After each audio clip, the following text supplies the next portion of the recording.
Hello, everybody, and welcome to another watch along on this beautiful Sunday evening, at least here from me, as it's 8:39 p.m. Now we are doing a watch along today of honestly two games, so I don't know if I will set up the timer and everything because I'm gonna watch Turkey or Türkiye versus Spain as the thumbnail says, but I think I will change that afterwards because I'm watching Germany versus New Ireland as well today. So I will have two games in front of me, guys.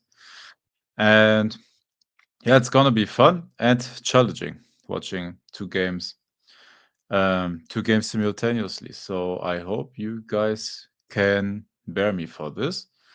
And yeah, as of now, we have the German and Northern Irish national team.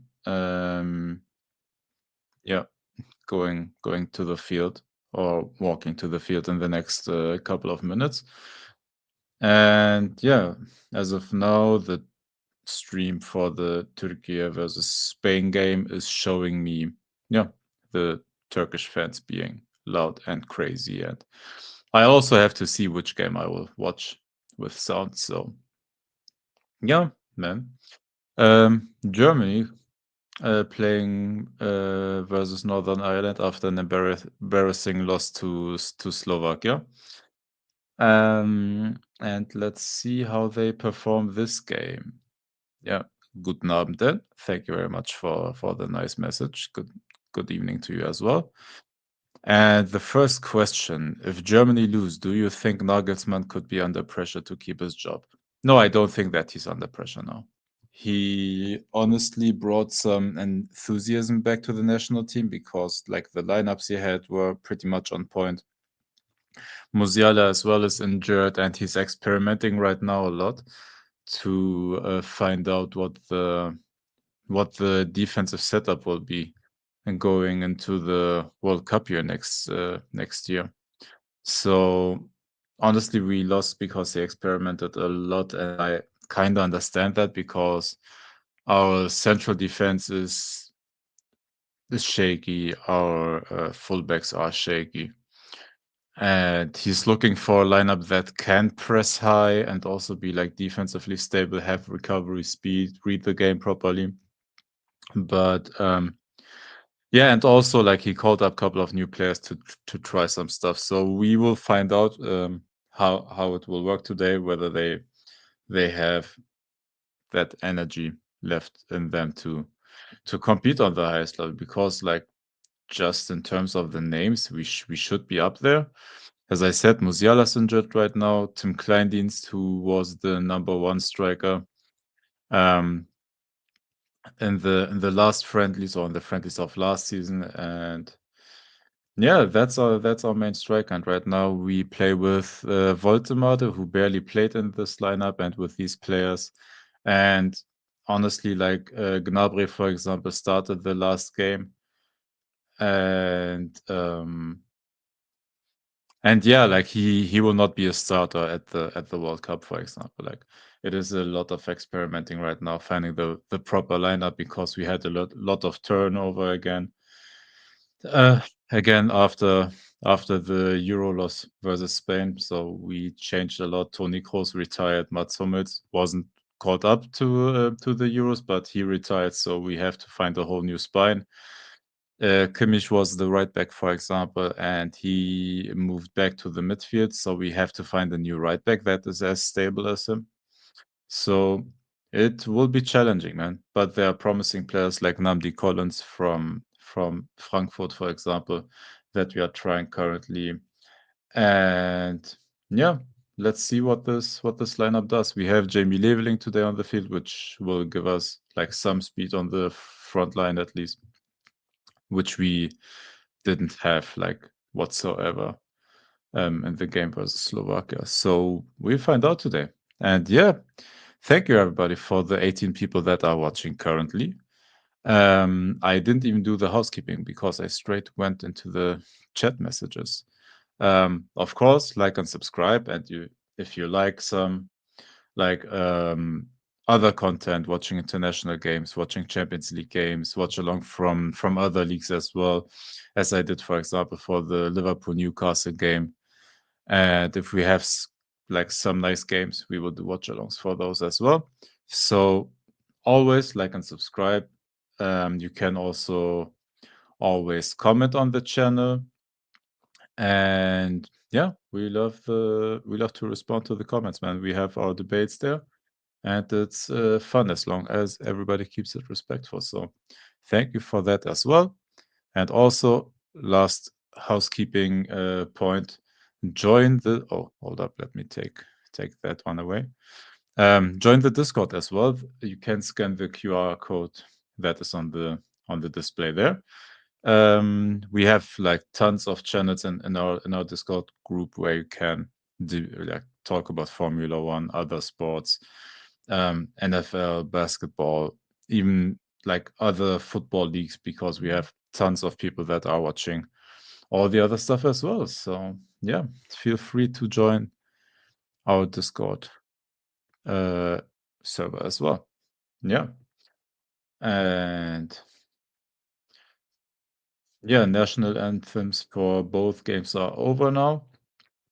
They shown they are showing the lineups currently for well, Northern Ireland, and honestly, I don't know a lot of the players, to be honest. Like, I watch a lot of football, but I'm not 100%, um, yeah, sure with all their players, man. I know Conor Bradley, of course, because, yeah, Liverpool guy. So, but that's honestly it. I'm sorry, guys.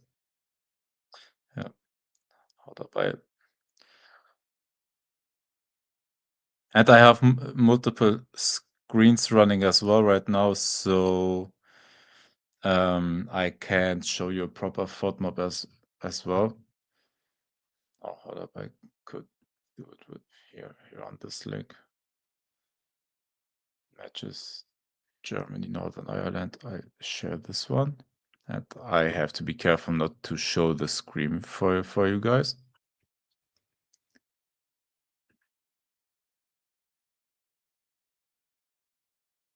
And there it is. There. Oh, let's click on the game. Lineups. I'm sorry that the screen is so small, but I have like multiple tabs open, so we have to live with it. Yeah, Northern Ireland. I hope I don't butcher the names, but in goal, Peacock Farrell, Hume McNair, and Toll as the center backs. And then we have Devaney on the left, Conor Bradley, who I mentioned from Liverpool on the right. Then Galbraith, Charles, McCann in the midfield, Price and Reed up front. I genuinely can't tell you anything about them. I'm sorry if I don't want to be disrespectful to any team. But yeah, Germany plays with Baumann in goal. Anton, Koch, and Rüdiger will form a three-man backline with Raum going forward in that lineup. Kimmich and Groß, the deeper midfielders. Wirtz will be the 10, and Leveling and Gnabry on the flanks, which will at least give us a wide outlet, which we didn't have in the other games, honestly.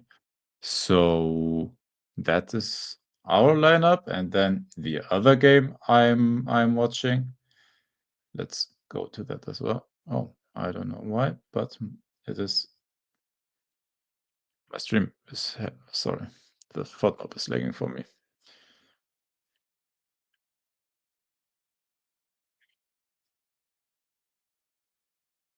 Oh, that didn't go as anticipated.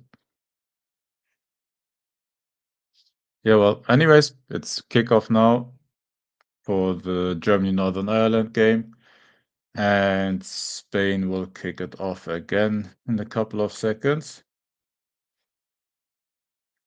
Oh, and Germany already under pressure with the cross. Oh, is that Michael Oliver refereeing the Türkiye versus Spain match? Yeah, hate him as a referee, bro.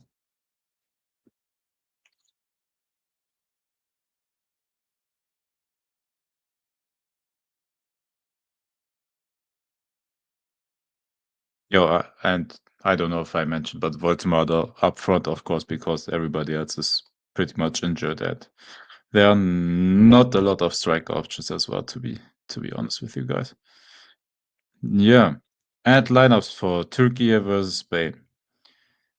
We have in goal Uğurcan Çakır. I hope I said that right.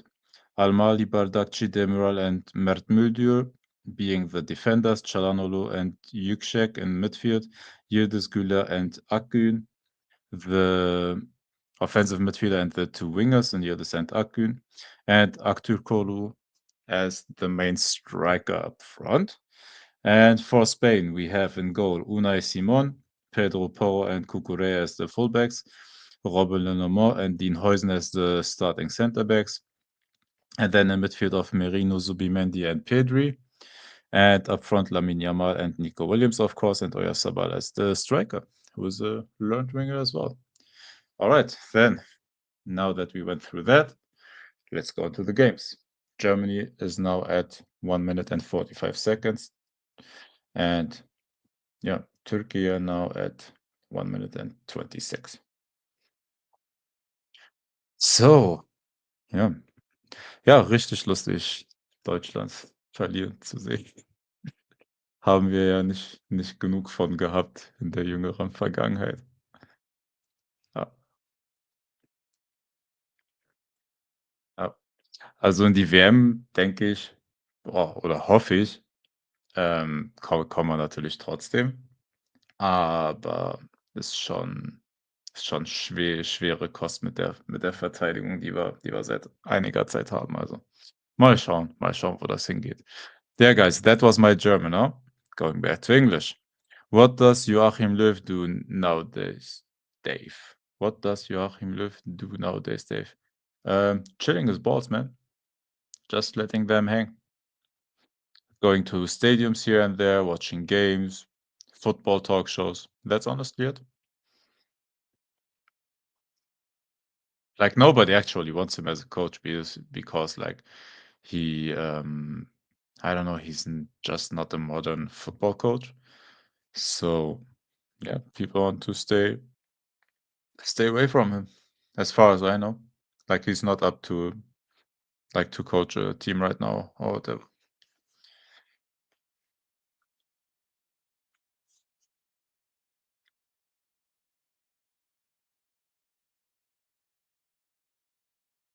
Honestly, I think like quality wise, Turkey versus Spain will be the more fun game to watch for you guys. And you can also like write in the chat what games you are watching currently. And yeah, what you're up to as well, and throw questions into the chat as well. We can talk like everything football in the end. Like these are, yeah, that's what these streams are for, right? Like we still try to have some fun with it. And yeah, I genuinely think like with Turkey's high press and forward bombing offensive play style, and Spain with their, yeah, getting slowly back into that tiki-taka football we started to learn the last couple of years. Now that will be the more fun game, I think. Yeah, and let me like use sound for at least one of the games because it's honestly weird watching football without sound for me. Sometimes I do it when I just want to watch on like from an analytical angle because I don't want my view to be swayed by the commentator.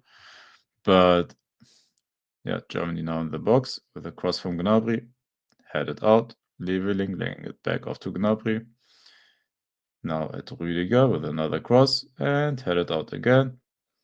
And lots of crosses right now for the Germany game. Oh, and a great save by the Turkish goalkeeper as well. Oh my god, dude, Spain is like taking shot after shot. They're testing him properly.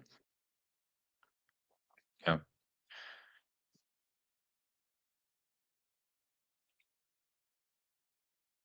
Yeah, man, he's pretty much the Southgate of Germany. I think he has incredible upside. Like, I'm not gonna say world class or whatever because we throw that around very, very easily these days. But I think he has great potential and that he'll be a pretty good functional striker. And honestly, now that he plays at Newcastle, I would probably watch him even more than when he was at Stuttgart because like I can't watch every German game because they're like the English games you can watch them. Oh, and Spain is already leading. What a shot, man. Was that Pedri? That was Pedri, yeah. Nice nice goal from Germany scored as well. Bro, both teams I can't keep up with this, man. I think Gnabry scored. Let me get back to that Voldemort question in a bit. I want to watch the replays, man. Yeah, Nico Williams just laid it off like in front of the box for Pedri. He took a shot from distance and right bottom corner. And now I'm waiting for the replay of the Germany goal. Oh, that is long, yeah, long ball from the Northern Irish goalkeeper into the German press, and but basically just Gnabry running forward, lobbing it over the goalkeeper into the net. Nice, quick counter attack. That's why I wanted some speed in the lineup, right? That's when you can capitalize on opportunities like that. And yeah, both teams scored honestly in the span of 10 seconds. That was hard to watch simultaneously, but yeah, 1-0 in both. Oh, sorry, 1-0 for Germany, and yeah, 0-1 for Turkey, basically, or 1-0 for Spain, depending on how you want to watch it. Turkey as the home game. So I'm sorry, I still call it Turkey sometimes these days.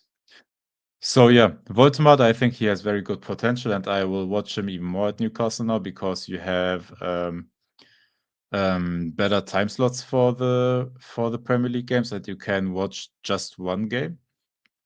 Whereas like the German Bundesliga games, for example, you have 5 or 6 games, I believe, on at the same time on Saturday, and then you have a top game at the evening, and then Sunday this is Sunday the same. I forgot, sorry. And Premier League games, you can basically watch the games on an isolated basis. I believe the Saturday, and now Turkey in the box shot, and just like a couple of centimeters wide. And yeah, Premier League games, you have like Saturday midday kickoffs, and I believe it's 3 game maximum at the same time. And all the other games you can watch them isolated. So I will pay more attention to Newcastle honestly than Stuttgart. So I'm excited to watch Voldemort play there. And I think they bought a very good player, but man, 90 or 95 million euros is a crazy price tag. Bayern wanted to buy him, and Bayern wanted to maximum pay 55 to 60 for him. And Stuttgart said, no, he can be yours for 70 or 75. And Bayern never went close to that amount. They never bid that much. And then Newcastle came out of nowhere with their bid like shortly before deadline day, of course, as well. Like they are in a desperate situation because Isak wanted to leave.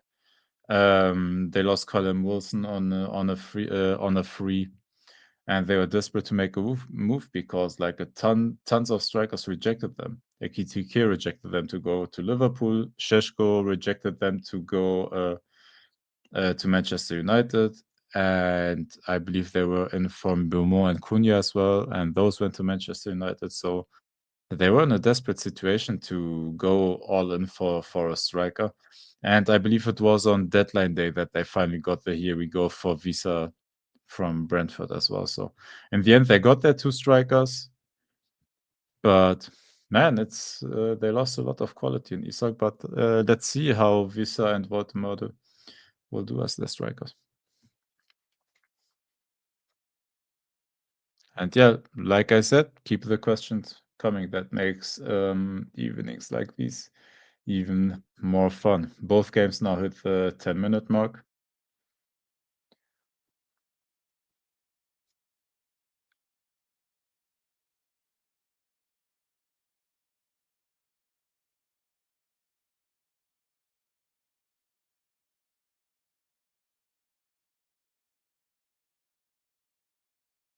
Man, and I just want to win, honestly.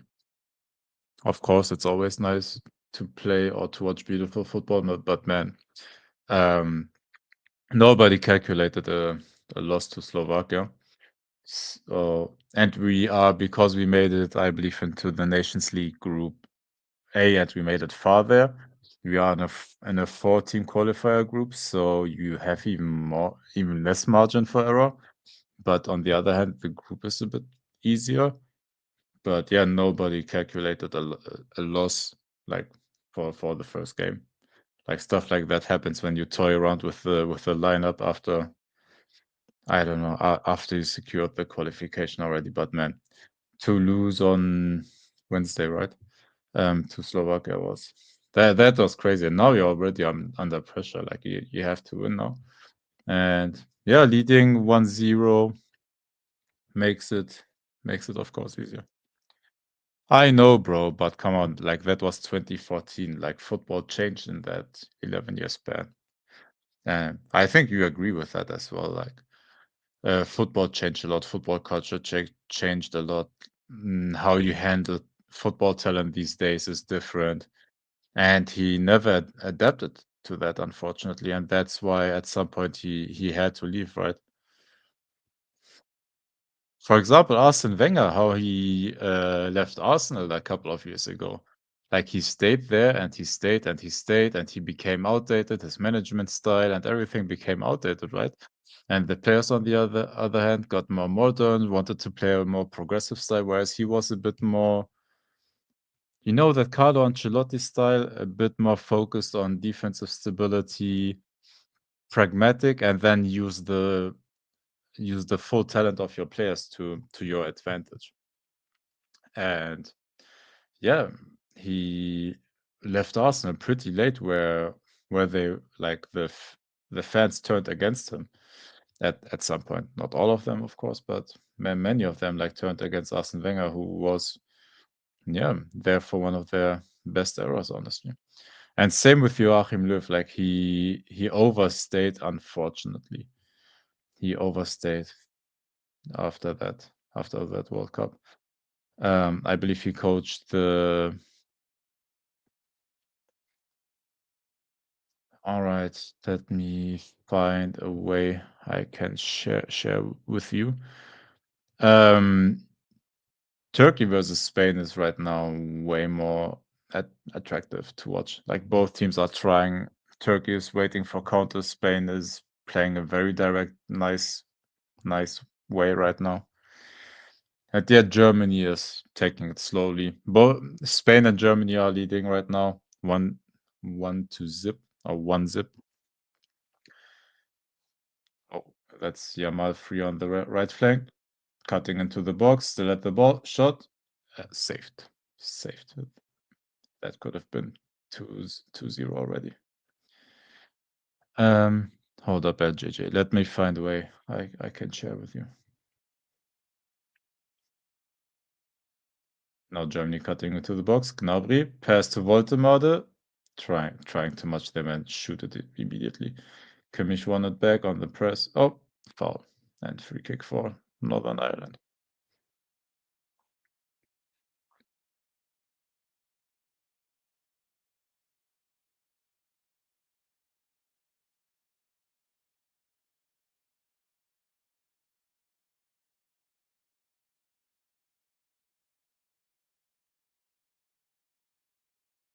No, then Arsene Wenger didn't get bigger transfer budget like Arteta, but those were different days. Like no coach at those times got the transfer budgets we have.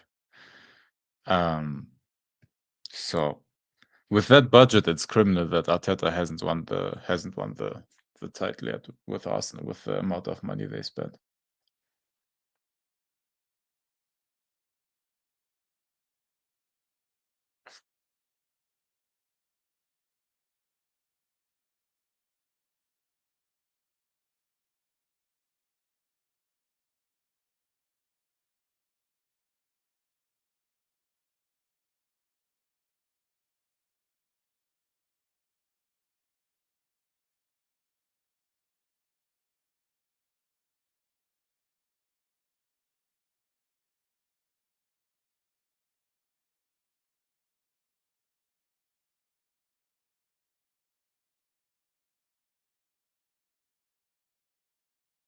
Sorry if I'm not talking right now. I am trying to get the stream up and also Chrome started lagging. God knows why.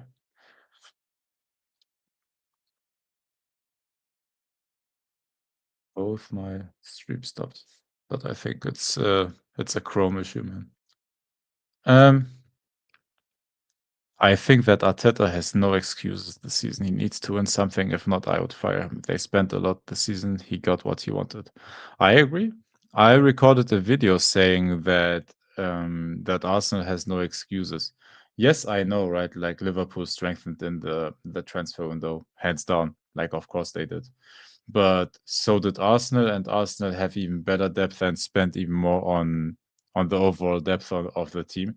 They finally got their striker. They finally got Eze, who can honestly, and I think is a better player than Ødegaard. So if he plays the 10, he will be better than Ødegaard, and if he plays on the left, he's better than Martinelli and Trossard. So the overall quality and the depth is better, and I think Zubimendi as now the replacement finally for Partey and Merino playing as the replacement to Xhaka, right?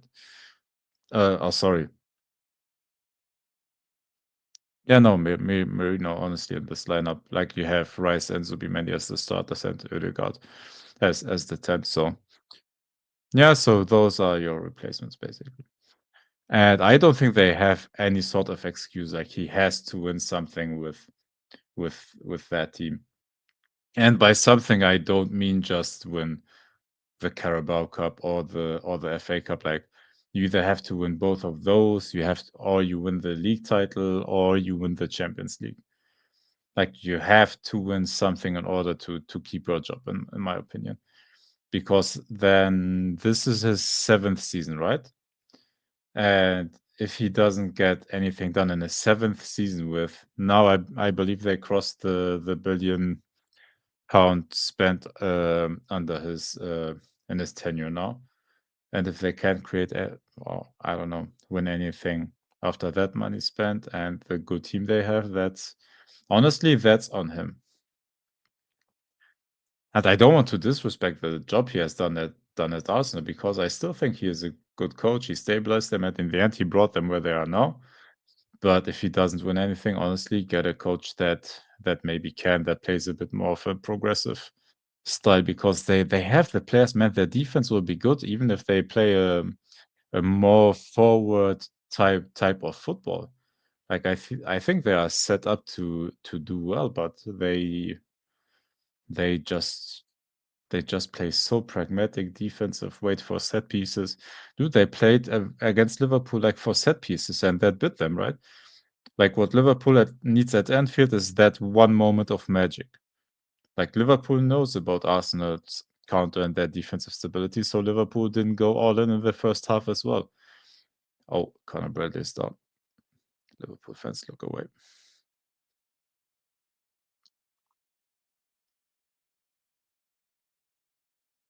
Oh my god, the guy fell on his like back slash neck. And I I hope he's I hope he's good, man. That didn't look good. Like he got shoved by one, fell on the grass, and one guy fell on top of him. Um, yeah, where was I? Where was I? Something with Arsenal, right? And Arteta, I believe. Oh, I was at the Liverpool Arsenal game.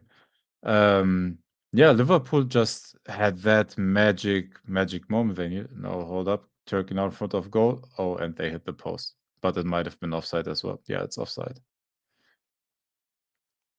Um, yeah, and it's always hard to get a point, nevertheless a win at Anfield. But they didn't go for it. They didn't try. But how you win a Premier League title is yeah, you beat your direct rivals, right? And I'm sorry, but Liverpool is the one. Liverpool is the team that Arsenal wants to dethrone. And that was a Liverpool that is still not clicking yet. Wirtz still looks a bit like dejected in that lineup. Like he doesn't fit like a glove immediately. He has to learn the Premier League tempo, the physicality, and everything like tempo wise. I think he will at some point. And they didn't have Isak. They still played Szoboszlai at right back, and honestly, with how good he played, he may do that, like, now full stop. That might be his job, but we will find out. Frimpong is injured, and yeah, Ekitike is as well, like, that's a, like, couple of new players in the starting lineup, and that Liverpool team, granted, it was from a free kick, but they had the magic moment and beat Arsenal from that. And that's Arsenal already being down 3 points now to Liverpool, lost to their direct rival. And you also don't forget, like, Liverpool played Newcastle, Bournemouth, both respectable teams that can surprise you. And they won both games, and then they played their, oh my God, Spain. Oh my God, Spain, 2-0. Wow, what a beautiful goal, man. That combination was beautiful. I'm sorry that I don't have it in Discord already. I'm still trying. And yeah, like, Arsenal lost to a Liverpool team that honestly wasn't much better. Certainly not in the first half, but in the second half, Liverpool tried a little bit at least, and that was good enough.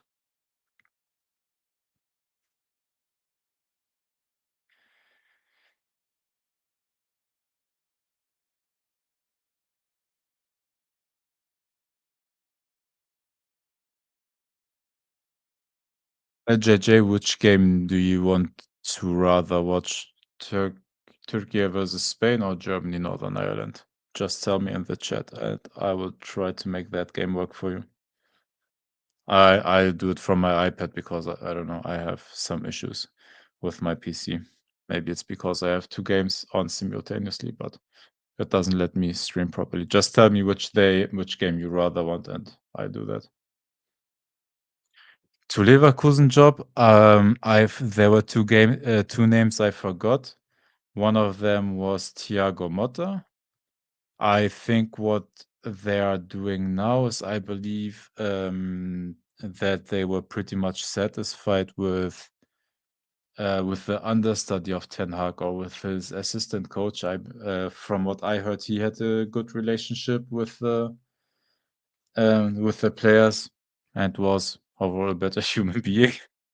Um, and yeah, I believe those are 2 names. I forgot the 2 other names. Was Roger Schmidt one, like the Benfica coach? Was he one of those names? I honestly can't tell you right now 100%. I can look that up this evening or tomorrow if you want to, and I'll do a video on that one. Yeah, the thing is, I don't think Fabregas would be a similar style to what or like a oh my God, and Yamal shanked an incredible shot from front of the goal, like, above the crossbar.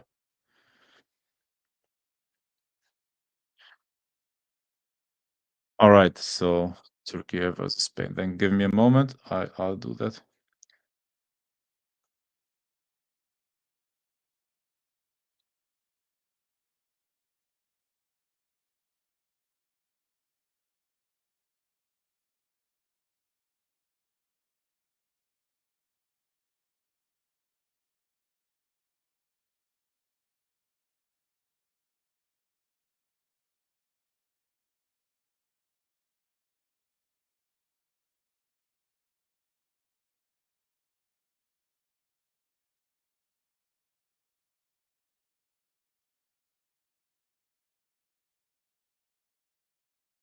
My God, all these, like, pop-up ads are killing me.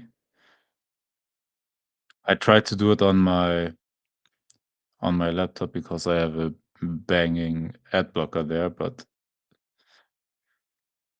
it didn't want to work on there. All right, now Discord.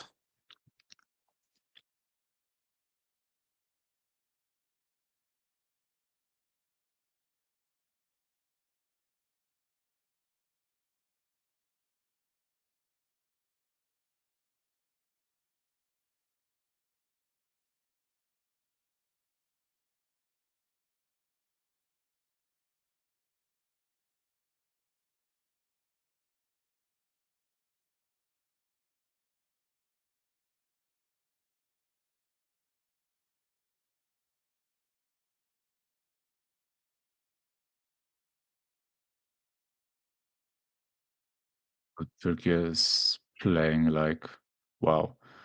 That and now Yamal in the box, and they got set by the goalkeeper. Dude, they're playing still that suicide way of football they played in the at the Euros, if you remember. All right.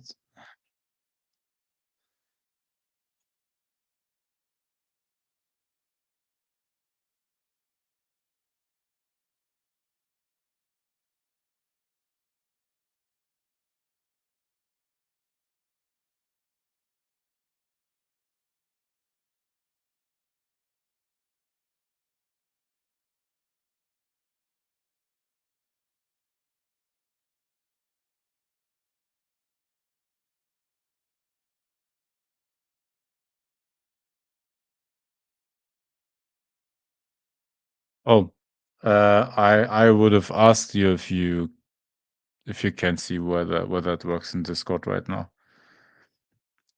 Um, can't you like reset your password and stuff like that? Hold up.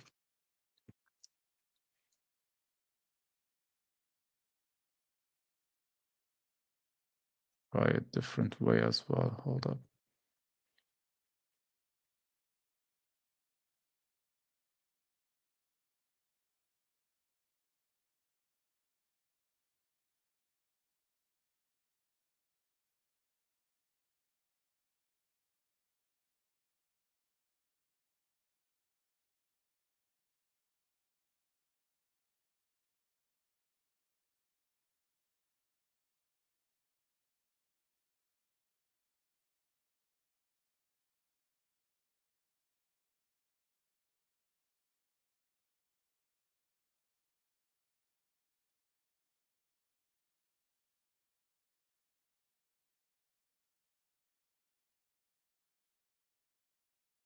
Hold up.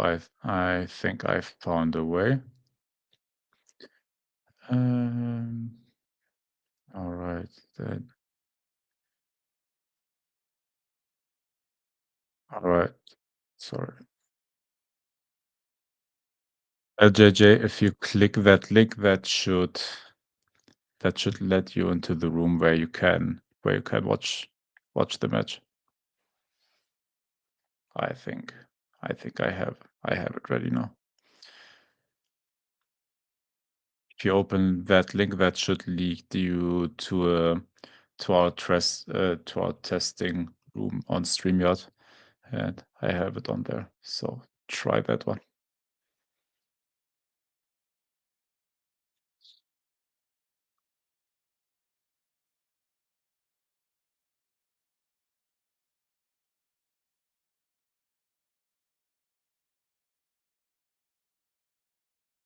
All right, I think technical stuff should be done. Let me close the Discord thing then and leave the Discord.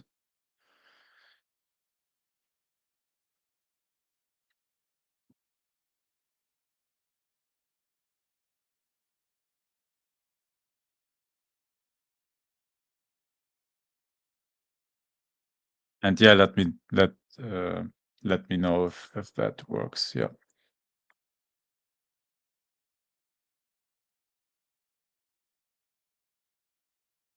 And if you're in there, I think you can set it up to full screen as well. Yeah, you can watch it in size as well. Should work, I think. All right, then. Back to the games. 30 minutes, and I swear, like I don't know what happened beside of the goals, and I was Spain on another counter. Yamal, oh, wide again, dude. It's suicidal football, man. That's crazy. How do you leave Yamal and Nico Williams isolated versus fullbacks? Not even as fullbacks, like on just like pure counters, and you leave them alone with the whole length of the pitch in front of them. That's crazy.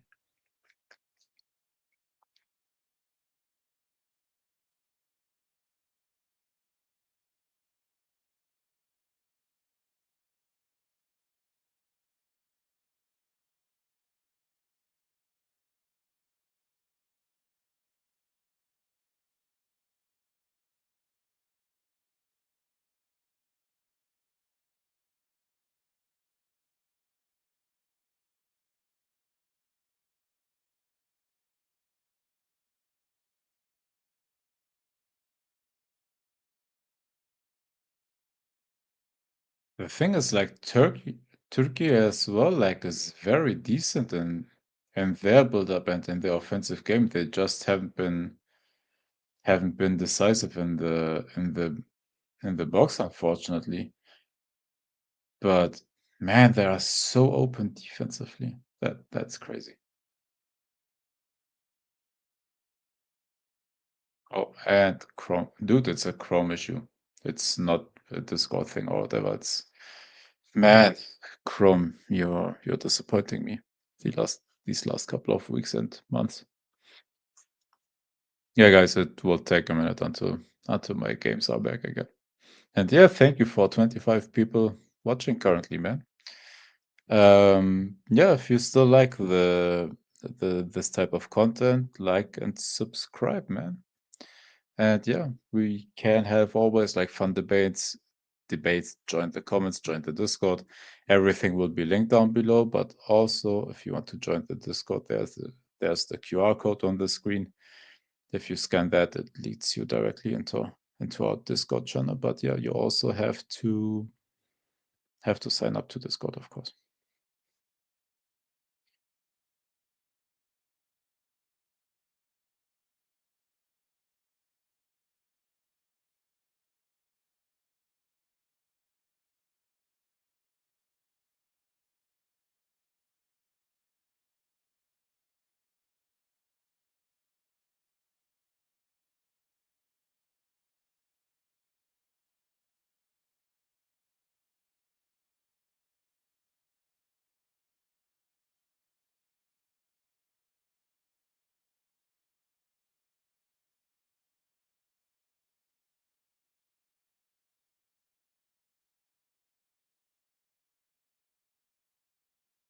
Oh, yeah, thank you. And that minute where Chrome was lagging, Northern Ireland scored. Is it a set piece? Yeah, from a set piece, bro. That is atrocious, man. Left left the guy open, like completely on the edge of the 6-yard box. And of course he scores a direct volley, bro. Wow. Wow, wow, wow. That went well.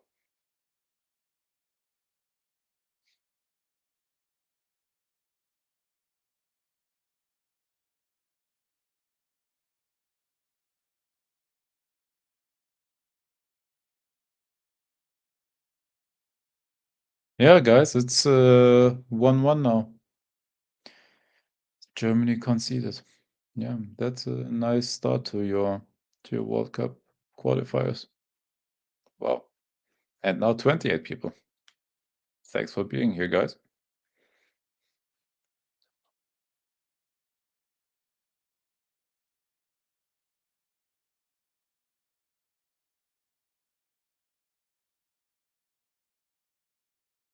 I'll try to focus on the Germany game for a second because like I'm watching more of Turkey versus Spain because that is so high flying. But yeah, like Spain already leads 2-0, so there's no risk in that game for them, I think. And yeah, Germany is in risk, man. Build up looks very slow so far. And yeah, that set piece defending was bad, bro. That was bad. Yeah, that's what I said, dude. Mm, Turkey's defense is shocking. Like they are really good going forward. Like in possession, they aren't bad. But bro, like the gaps they have right now and how they, yeah, that's also like a bad miss by Nico Williams. But bro, like how open they are defensively, that is crazy. High line, like very wide gaps that they can run through, especially with that speed and the whole time, like Nico Williams and Yamal with their speed, like I don't know, with room where they can run the whole length of the pitch, like that is crazy.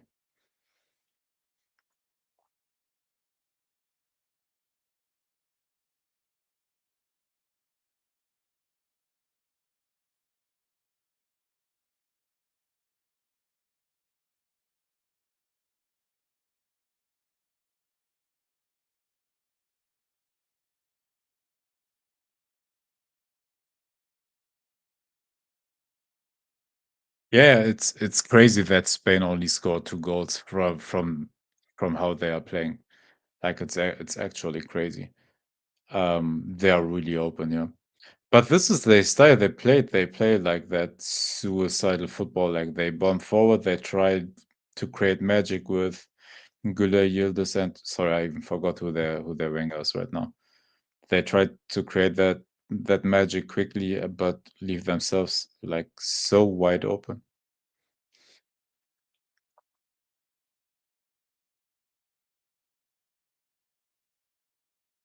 But that passing sequence, like, for Spain's second goal, like, that was gorgeous, man.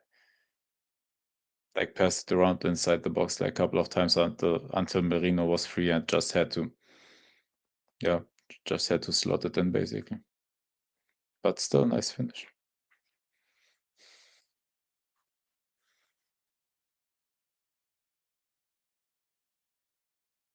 Dude, Germany is getting pressed.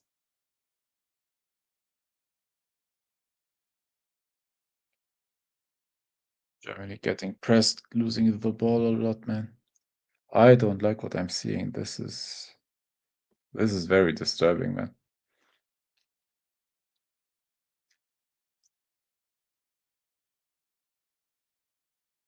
Is it 2 games this international break or 3? Are these Sunday ones the last, or are there more matches? Hold up. No, next game will be mid-October. That's the next international break. So nothing for now. Like, there will be a couple of games tomorrow. Even some on Tuesday. Dude, South America again, like, on Wednesday, the last game, and those are pretty late, so they arrive, like, on Friday or Friday morning back to their teams. Like, that's crazy.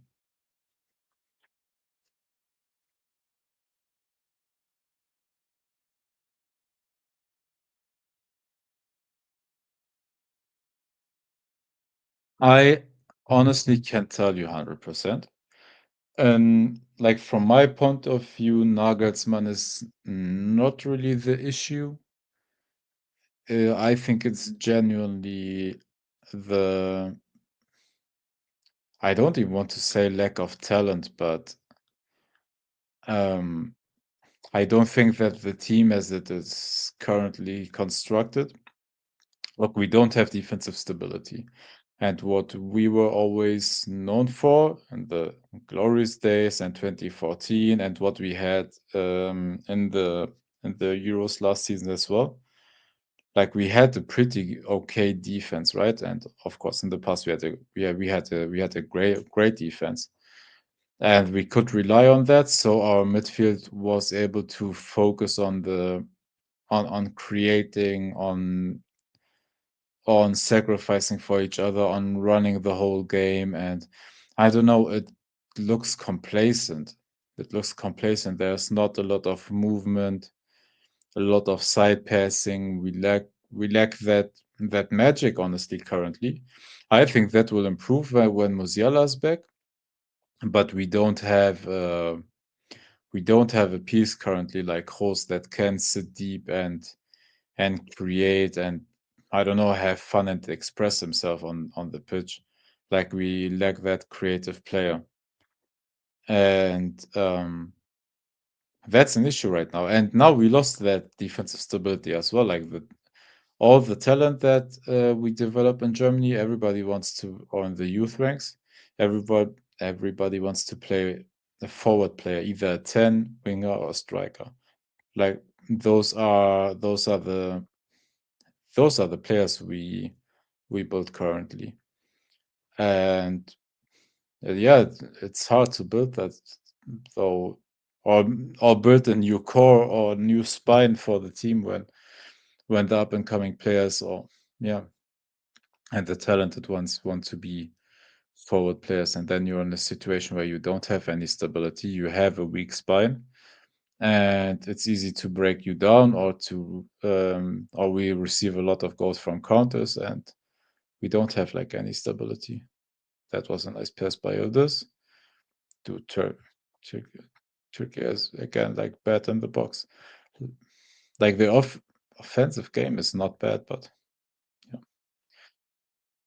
I think we have a lot of issues, man. Midfield not creating.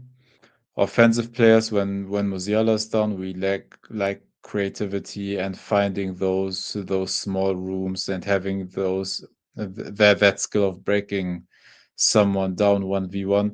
And honestly, what I think is an issue, I liked when we played Wirtz and Musiala in the half spaces and Havertz as the 10 behind either Kleindienst and Füllkrug.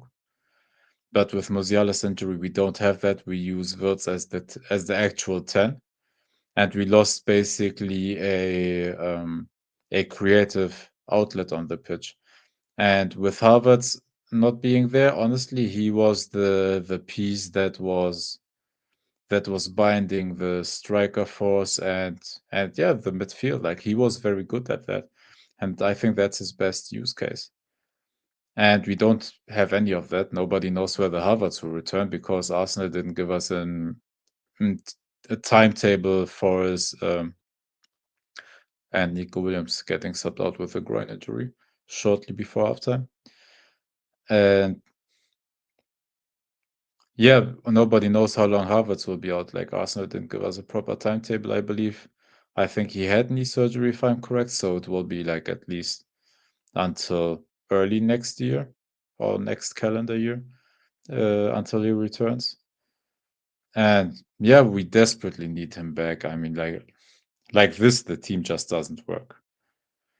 The team just doesn't work like this. Like defense is bad, no midfield creation, and yeah, honestly, Voldemort is not great in dropping deep. Not if he doesn't have anyone behind him that can give him the ball where he can play with his back to the goal.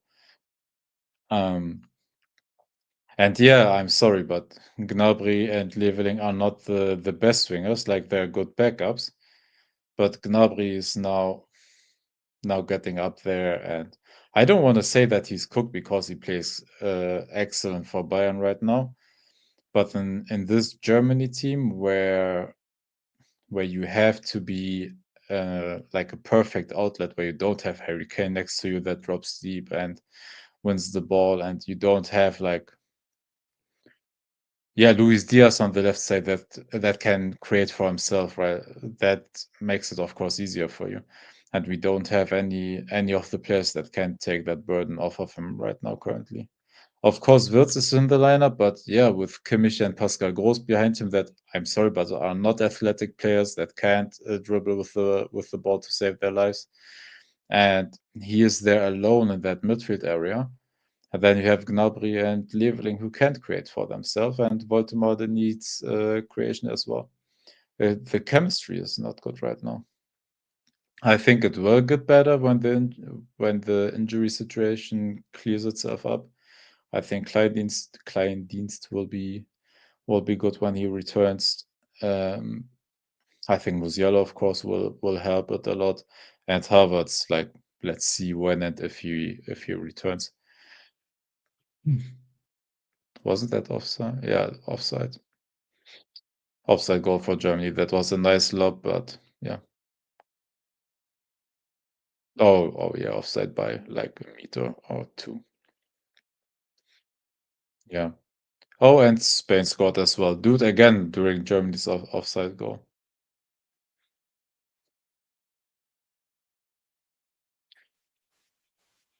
Good afternoon. Hello, sir. Nice to have you here. Yeah, got a little busy, got a little caught up today. No worries, man. No worries. Good. Hopefully the first half's done. First half will be done in a bit. Spain now leads 3-0 and Germany is 1-1. Beauty. Let's see. There's two I'm games that I can I'm get doing legally. which one? I'll pull it up here. Go to DAZN. Yeah, I Because I was have looking today. Sorry, go ahead. because I have one game already going in the test room on StreamYard if you want to watch that. And I have Germany and Northern Is Ireland it? set. separately. Like I Is have it two games actually? going simultaneously. It might actually be live now. It wasn't showing. I looked like 10 minutes before the game to like get the link, Yep. and there was no link. I might actually. This is brutal. Why is it so hard to just have a decent streaming service that Yeah, right. won't shove the NFL down your throat? Yep. Like when you've clearly picked Juventus, Serie A as like your primary, and Yep. like the Italy national team. It shouldn't be like, Yep. here's the Steelers versus the Jets. Yep. You know? Yeah, man. No, the Germany game is live on national TV, but the streaming service of that TV provider is you have to pay for it. And sorry, I'm not doing that. So I have honestly both games. I'm not gonna say from which Okay, platforms, I but yeah. do have the stream. Okay, well, shit. Here we go. I have it. The TÜRKIYE one or Yeah, I have all of them. Before it was showing all of them. just the Okay. before it was showing the Netherlands and whoever they're playing, Nice. and I think it was the Germany, Northern Ireland. Yep. They were only showing 2. Okay. So the streams weren't just set up for them. I guess not. And here's what I typically do too. And this is what I tell everyone to do when they're trying to figure out where to watch a game. Any game, doesn't matter which sport, is you just type it in Google. Phone. Yeah.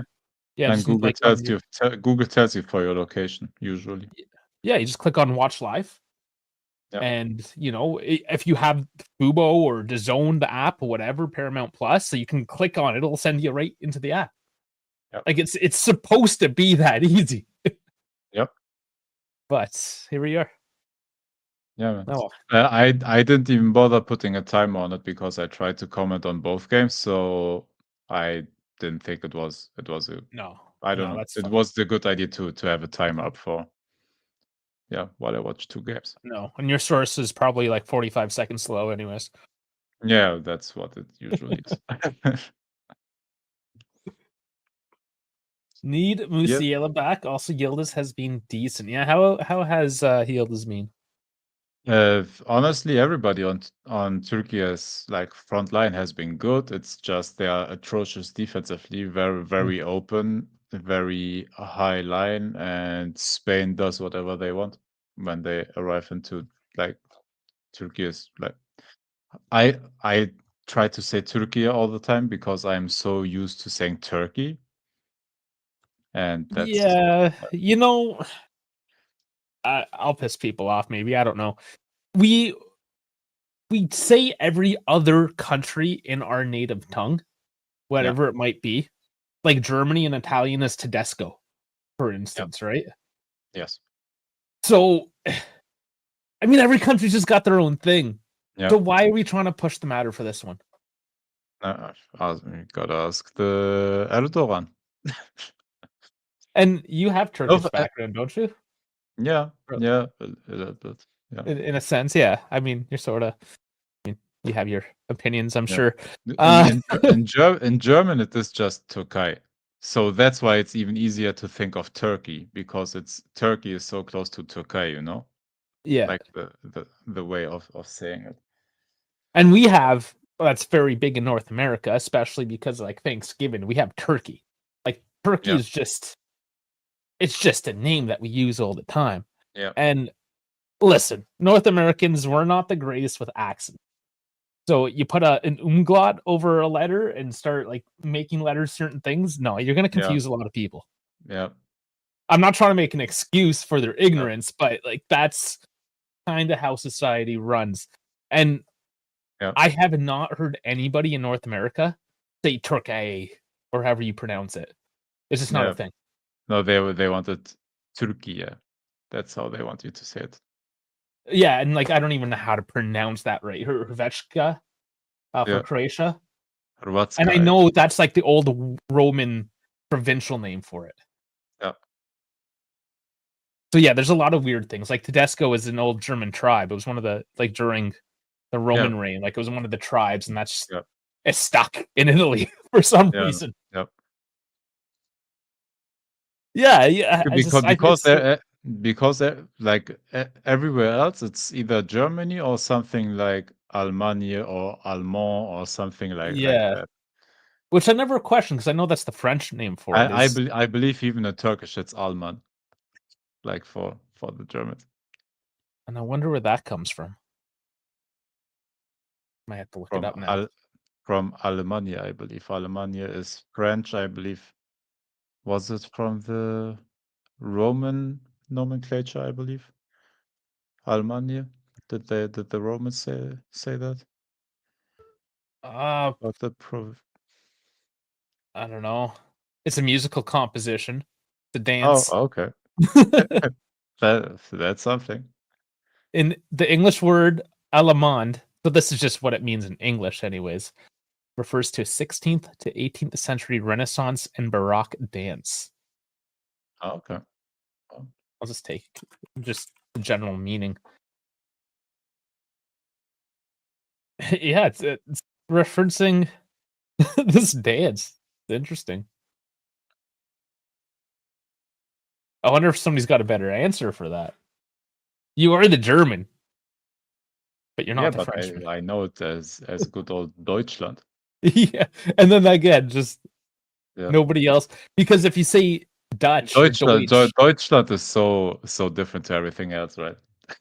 it is, and again with North Americans at least, I'll speak Yeah. for. You say Deutsch or Dutch or anything Yeah. along that lines, we think Netherlands. We don't think Germany, which I know is right there. It's Yeah. on the border, but like there is a difference, obviously.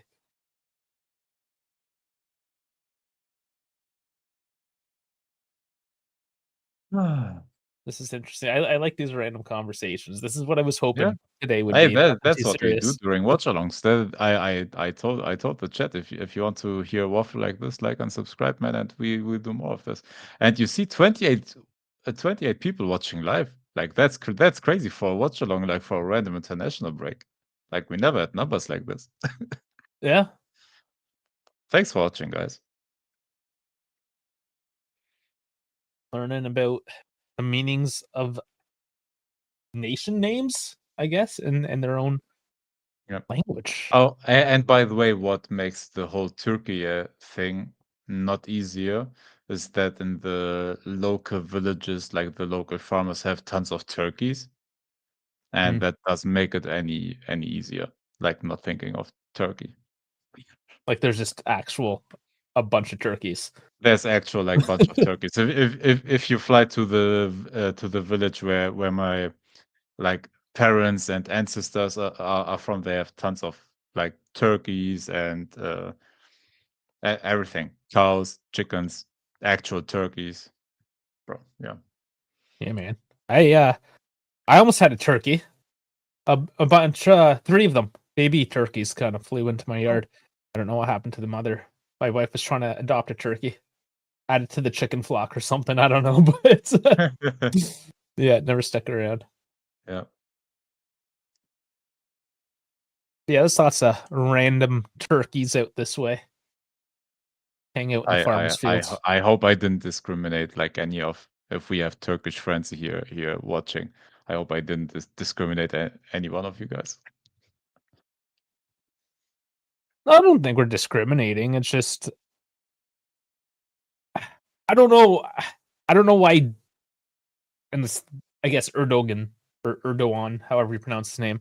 You know, I'm horrible with Turkish, but yeah, yeah, it's the government and how they're pushing the fact. Yeah, and I get it. I get they want to go to historical roots, and there's that nationalism. I understand how nationalism works. I'm not saying like, no, that's wrong. You're not supposed to do that. But to expect the rest of the world to be like, yeah, and the only English speaking media I've seen do it is the British. You know, because of course they're gonna stroke off anybody because it's the English media. Yeah, they have like zero spine when it comes to like having a backbone in media. yes, like British media as a general, right? Yeah. So yeah, they're gonna capitulate and do whatever, but nobody else cares, I guess. The only reason why I know it's a thing is because of my interest in European football and how it incorporates all these different cultures together. And I actually care about culture and geography and all these things. I paid attention to it. But I guarantee if I go down the street and just ask my neighbor. We didn't question that. I know, bro. Like my people get yeah. I have history there. Let's say let's say it like that. We won't I get too crazy. Yeah, let's not go into Turkish geopolitics and then slaughtering minorities. Now I mentioned it. Wow. Jesus. Yeah, there's I mean, you can check out any country and we Yeah. can trash on them. So it's a fine balance. Geopolitics. In theory and reality. Why people study it. Yeah, man. And they still don't understand it. So yeah. it's just tricky. And just the internet's not going to solve it. Sensitive topics, man. Sensitive Yeah. topics. It's just that the internet's not going to solve any of these issues. No. I know Reddit sometimes likes to think that they can, but honestly, Reddit is a bit better than the other platforms and stuff like that. Just a little bit better. Yeah, Reddit's an interesting one too. It depends on the community, honestly. Yeah. F1 Reddit, for example, like in comparison to F1 Twitter and F1 Instagram, like F1 Reddit is very civilized, honestly. Yeah, they can be. It depends how well they're self-policed each subreddit. Like the Juventus one, for instance, is decent. I'm not going to say it's my favorite place in the world. Like there's better than Juve Twitter, right? Juve Twitter can be pretty toxic, yeah. Yeah. And I mean, Juve Instagram is just reels of things that happened 15 years ago. I mean, it's cool if you're into that shit, but at what point do you want to see the same Del Piero highlight reel? The best and worst thing about Reddit is moderation. Yeah, there's always a pro and a con. Because moderation is tricky, right? I mean, we've even run into this with our own Discord. Yeah. Where we don't want to censor anybody. We want it just to be an open platform. But it gets sometimes to a point where it's like, bro, like we just want you to be an adult. And you're failing at that right now. Yeah. So, I mean, something has to be said. Do you just like let it go to chaos? Yeah, man. I mean, that kind of ties back into political structures if you want to go back down that route. But like, I mean, this is always the thing, right? How much control is the right amount of control? Yeah. No, sometimes you have to moderate things, right? It's hard finding the balance, especially. Honestly, I know we hate politicians, right? Right, like everybody hates politicians, especially during these times. Like we hate politicians, but you also have to think how hard for a couple of them their job is. I don't believe Trump's job is hard. He does whatever he wants, like he has fun.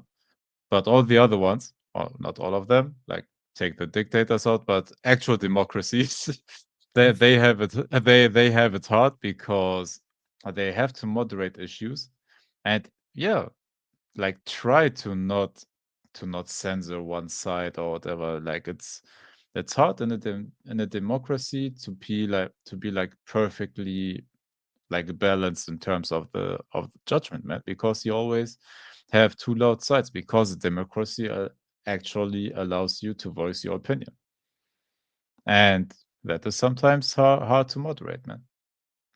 So yeah, if you are one of those fortunate that lives in a democracy, bro, no one tries to censor your opinion. If you have the right of free speech, when you can say whatever you want without consequences or issues, then you live in a democracy, and honestly, you make your issues bigger than they are. All right, so the Turkey game's on. Yep. See if they can come back from this 3-0 deficit. This is the whole problem. This was the reason why we went down to this huge rabbit hole. Was it's Turkey's fault. Yep. Yes, sir. Or just the naming convention of Turkey in particular. Yeah. Türkiye? Türkiye. Turkey. Oh wow. Yeah, there were some Yeah. rolled R's in that one. Yeah.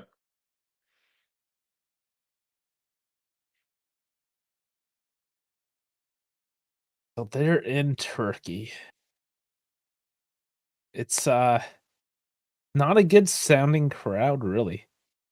Oh, they're disappointed, but they were allowed. Yeah, I would imagine they would have been loud. It's packed in there still. Yep. Yamal with the yellow top. That's kind of disorienting though, his hair with his yellow jersey. Yeah. Honestly, from looking from above when the camera's far away, it looks like he wears a hat that is like that fits the the shirt. Like it It's doesn't look like hair from above. it's the same color. That's It's fun. insane. Yeah. I think honestly it's because of the exposure of the of the DAZN stream. Like the shirt is a bit more like actual yellow, and his hair is that blondish thing, but it looks very similar like on stream. That's funny. Yeah, I want a close up. This overhead view doesn't really do it justice.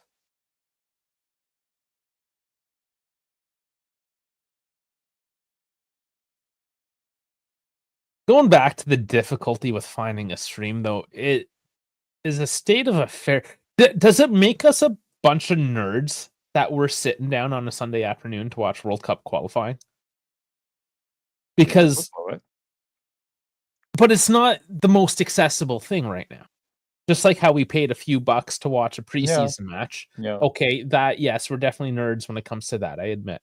But those were $3. Like we made the issue bigger than it was, I think, with the. No, I think it's. Oh, I still think that's ridiculous.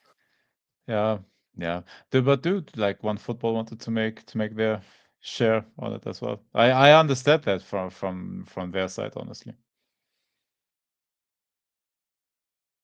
It just kind of baffles me that when they deal these contracts, the league Yeah. and the Yes. broadcaster, do they not talk about the preseason games? Because it's not like they're sending a crew to the game, right? There's the league crew that just Yeah. broadcast that out, and they just buy the rights to that broadcast. So it's not a matter of logistics in that sense. Yeah. They literally just have to be like, okay, we suspect 3 preseason matches. We'll include them at an additional cost Yeah. of this, and in case one gets canceled or one gets added on, we'll have like a clause in there. Yeah. Or an option. Yeah. To me that seems pretty easy to figure out. I can tell you from what I know from working in a football club how it works with preseason games or in general like testing games, whether it is preseason or midseason, because some of the teams, for example, that don't have a lot of players on international break, they have test games like going on right now. Mm-hmm.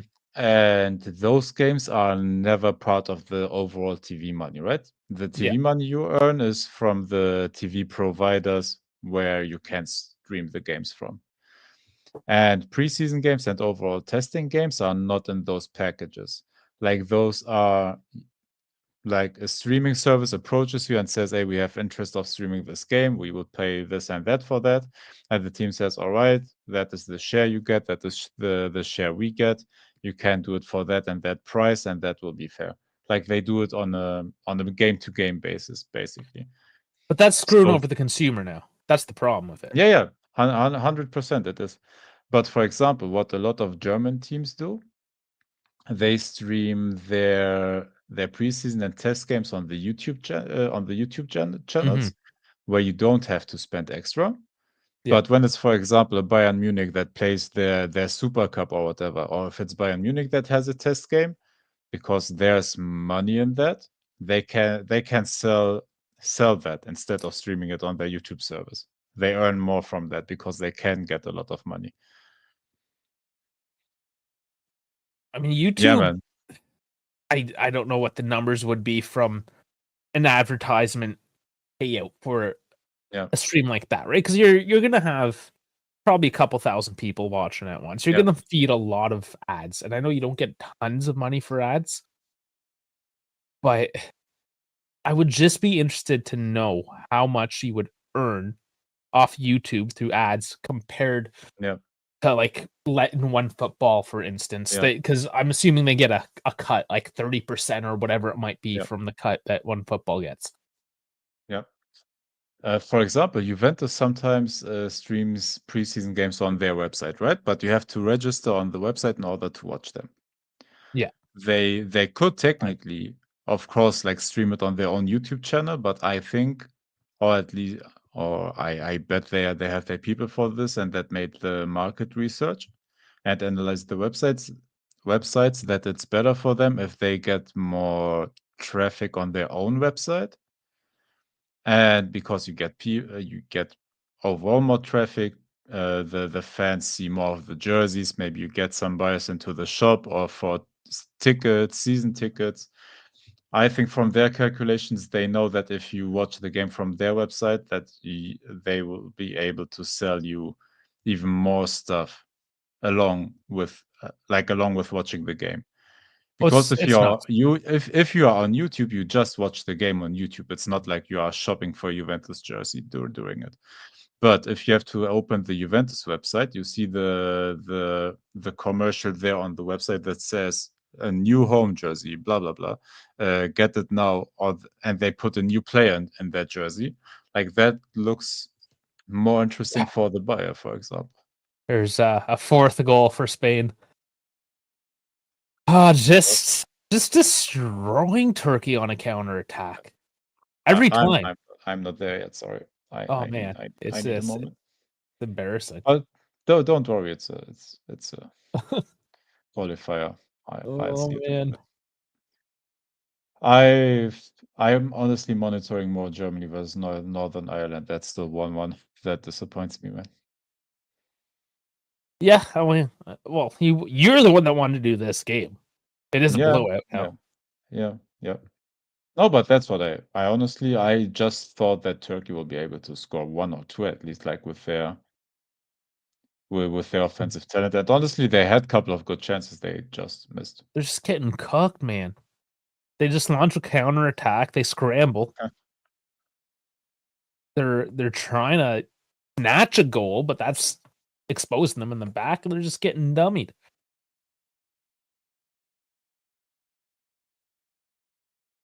That's nuts. Yeah, going back to the Juve website. I don't know if you get the newsletter. I do. I don't. This I don't. I do it because I I of this, I essentially. never subscribed to newsletters. I do sometimes if I get a coupon from it. Yeah, But no, I then don't care about any of it. but then I immediately cancel the newsletter afterwards after I have the coupon code. Yeah. So I only subscribe to the newsletter because Oh, of this now now channel, now just I in now I'm case. watching the counter.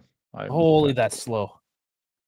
Um, but wow, that was beautiful, but also like bad goalkeeping. The goal was like shot centrally on the goalkeeper. everything was bad from Turkey. Yeah, sorry. Go on. I didn't want to. Yeah, multiple newsletters a week. Okay, Yeah, one's gonna be the game report. Get it? But it's constantly there's always a sale on, and it's hilarious because the sales are only 10%, yeah, which they make up with the whatever kickback they're getting on the shipping costs because yeah, those are absurd. yeah. 15 euro to Germany, I believe, from Italy.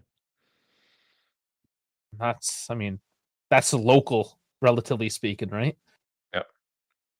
Look, I bought last season's Juventus home shirt that you see there because I wanted it with Coppa Italia badge, and we didn't know at that time if the Adidas store has it, right?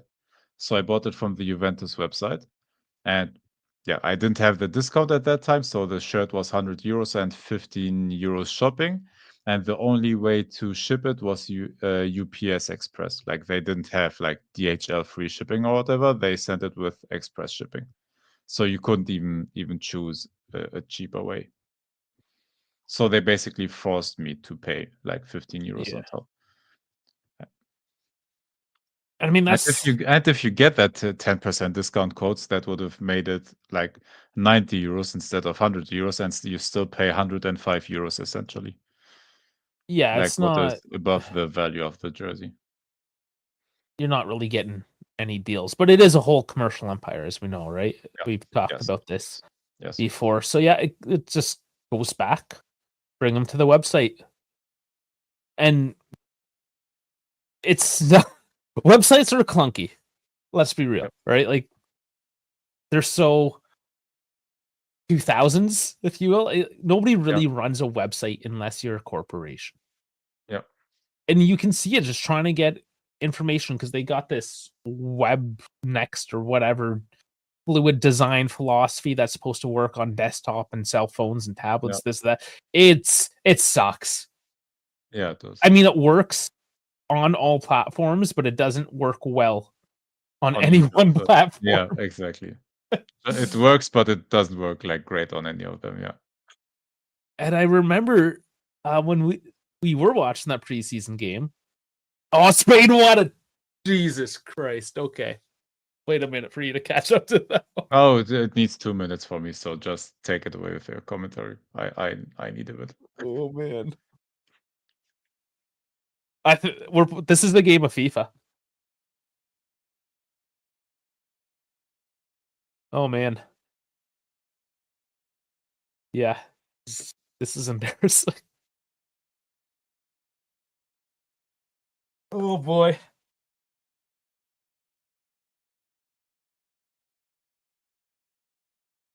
Yeah, that was a FIFA goal. Now it's 57th minute for me. Okay, it's coming up. Oh shit! That is That was Mikel Merino, right? He scored his hat trick. He scored his hat yeah. trick. Bro, he's a midfielder, man. And you It's know what? nuts. Arteta plays him deep all the time. He doesn't even allow him like to take shots like that. Even Premier League defending wouldn't allow people to take shots like that. Yep. He just walked into it. And just wow, that's a beauty.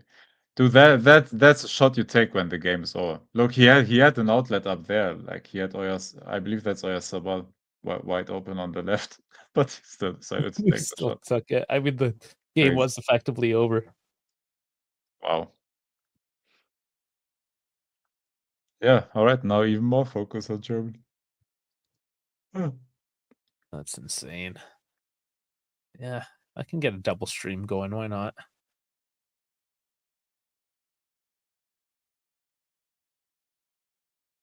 You don't get an ultra wide to not watch 2 games at once.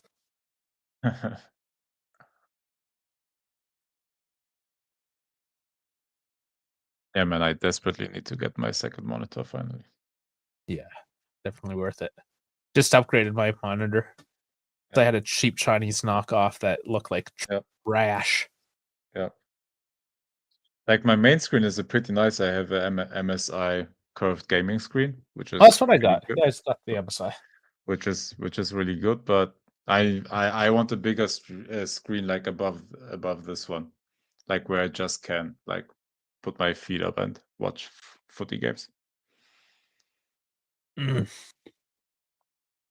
Okay, I got Germany coming close. Yeah, like who's it's Northern Ireland, man. Like, yeah. I'm surprised they're even allowed to have their own team. Hey there. Then what is it called? And yeah, like Scotland has their own team. They're allowed to have one. Yeah, they were never conquered though, technically. We're getting back into Yeah, geopolitics, our favorite topic. Yeah, man. Hey, we struggle to break down. Honestly, it should be England and the rest of the UK. Yeah. Wales, Northern Ireland, and Yeah, I Scotland. They do. should. Can you imagine the rest, like the team that the rest of the UK would have? That Yeah, team that would would be be decent. competitive, man. That Yeah. would be a decent team. I get there's a lot of national pride there.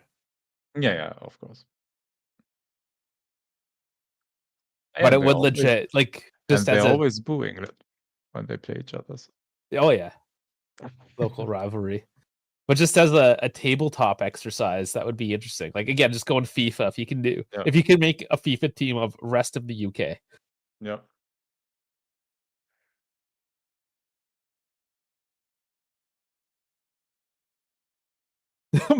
Mikel Marino hat trick before GTA 6. Dude, fucking Luxembourg 0-0 versus Slovakia, and we lost 2-0. Yeah, Luxembourg. Goddamn Micronation. Luxembourg. Yeah, they only Oh have, my god. Dude, what is the Germany team. population? This Germany team makes me angry, man. Luxembourg has a population of 677,000. Oh, I would have guessed 500K, so I wasn't that far off. It's tiny. I'm surprised it's that big. I've been Yeah. there. I spent a day there. It's beautiful. I wasn't there yet, but I might pass through it once. Is this another?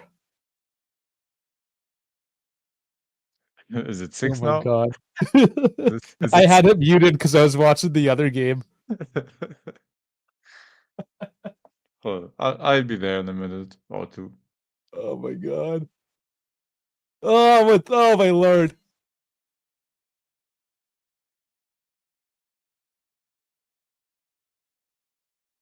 They're making all of them look so easy. They're just slicing through them. No, but it is easy. Look, dude, they are down 5-0. They still play a high line, man. Oh, Jesus. Just sit that ass down, park that bus, Have avoid some, have any. some, go down with honor, man. Wow. Go I celebrate like t- a slide tackle or Hey, something. but you Do see, something. I told you before the game, that's the more interesting game. Yeah, Man, man. With Vincenzo Montella, what's brother the coaching there? It's this bad. Montella, right? I believe it was Vincenzo Yeah, it Montella. is. Rugby tackle there for Northern Ireland. Gets him a yellow. Went low on him though. Knows how to tackle. It's good.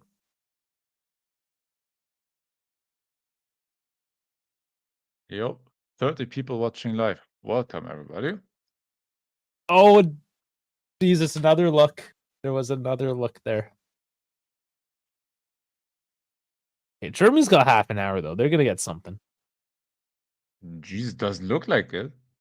Like they don't create anything. Like no danger whatsoever. They gotta get something. Man, it's Northern Ireland. Oh, there's another yellow. Well, what does your timer say right now? Like, where's your game? 62.5. 62. Okay, I'm at 59, 52. Oh boy. Oh boy. That's a slow one. Yeah, Ireland's just going for the ankles at this point, it looks like.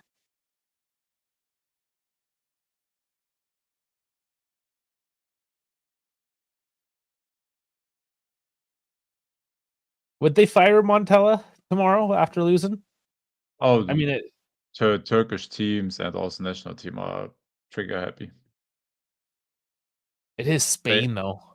They get embarrassed. They go pretty quickly.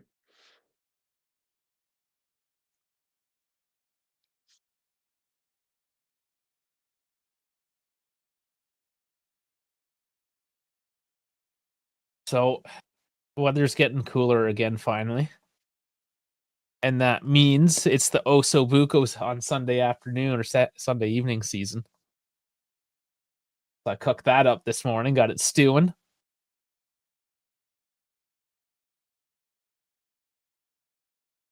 Now But I have a I think now I have a better stream. I'm at 63-12 now.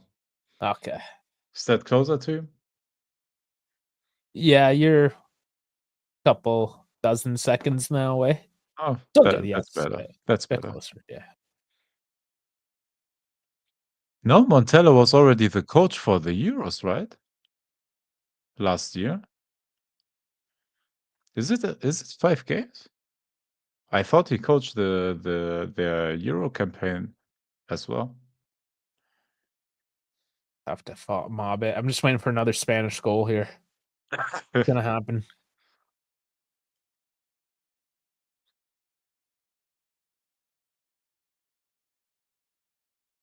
It's all on the attack, though. Nothing's happening for Turkey offensively. Which at this point, I mean, should it? Just turtle. Lick your wounds. He coached 24 games for Turkey. Oh, there you go. You Yeah. see? So, yeah, he'll be fired. If that's the case. Probably easier to fire him if he only had 5 games. Yeah.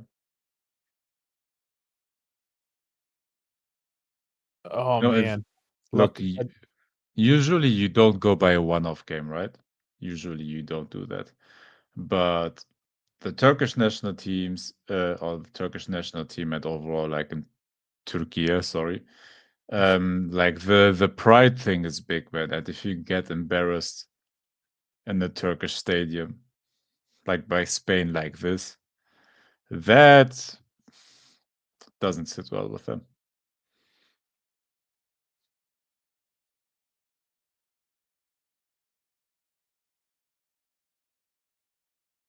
Yeah, but yep. Just watch the Euros.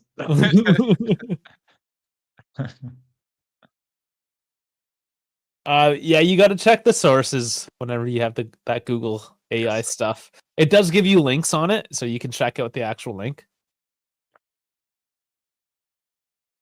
Because if there's not a lot of articles, it's basically just whatever the Google search front page gives you. It kind of just Exactly. collates all that. It summarizes everything. Yeah. Yeah, so if the top searches are shit from, like, in this case, probably 2023, Yeah. then it's gonna be like, yeah, I had 5 games. Yeah. So just got to see where it's getting the info. It can be a good tool, honestly. It's especially for quick, like, facts, things that should be easy. Yeah. And it is good in a lot of cases, of course. Like AI helps you, but yeah, if you do something, I don't know, where you need actual sources, then yeah, just check them to be sure. Germany's gonna have to put a bid down for a goal here pretty soon. They're gonna have to pay for one.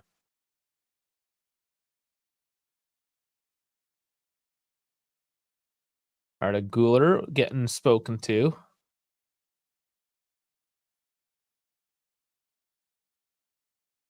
What was Arda Guler's FIFA ranking this year? I gotta find out. Because I'm upset about Yildiz again. If I remember correctly, for the new 78. one, I don't know. He's 78. Okay, so Yildiz is higher. I think Yildiz is higher now, yeah. I think for the last one, Güler was higher, had Yeah. 86 potential, I believe.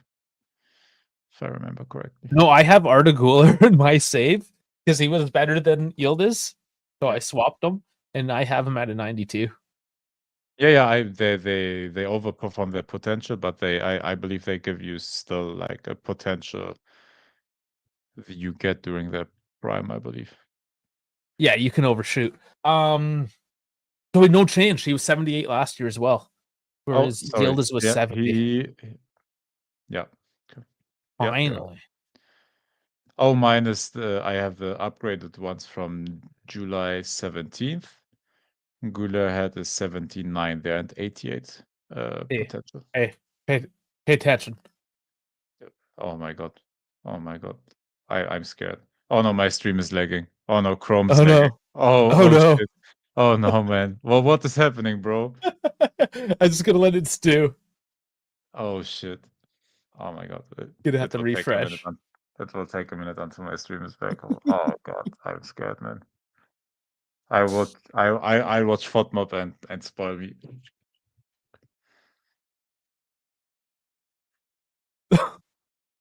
Man, it was pretty funny goal too. At the end of the day.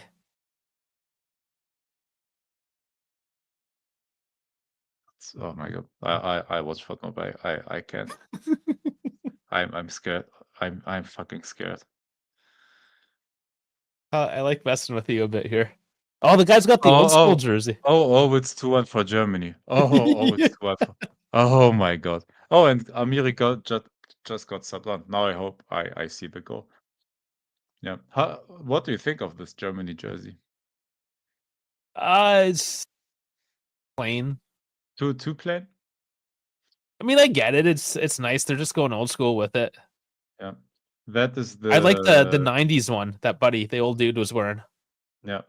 No, this is the 150th anniversary jersey, I believe, of Okay. the Deutsche Fußballbund. Yeah, I mean it's clean. Yep.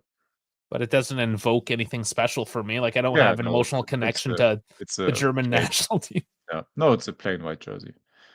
No, I don't have an affection or connection to the older teams as well. Like I am a '94 kid, so I grew up like with the early 2000s teams. So I don't have like Navek saying Guler's 81. I just googled it. This was from FIFAratings.com. Electronic Arcs. Okay, so that's last year. Interesting. I only have the one source. There's a short. Let's see what this guy's short says.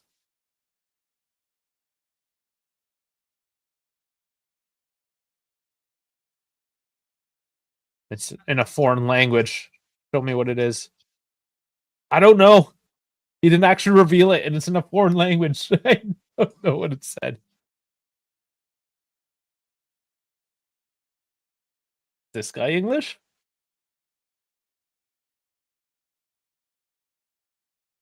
Still didn't see the goal. Like my stream is back, but I didn't see a replay of the goal because I have to watch afterwards.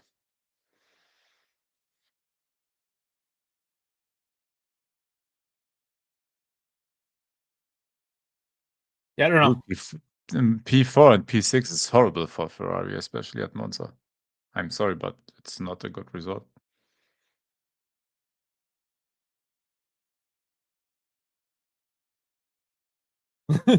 No need to rub it in by subbing in Morata. Dude, Spain is already subbing in like Fermin Lopez, De Frutos, and just NPCs now.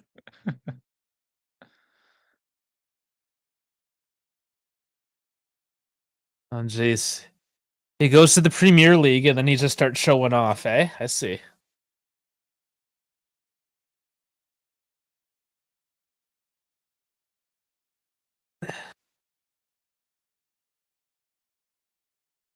Ooh. All right, I hope he finally woke up now. Whoa, what a free kick. Ooh.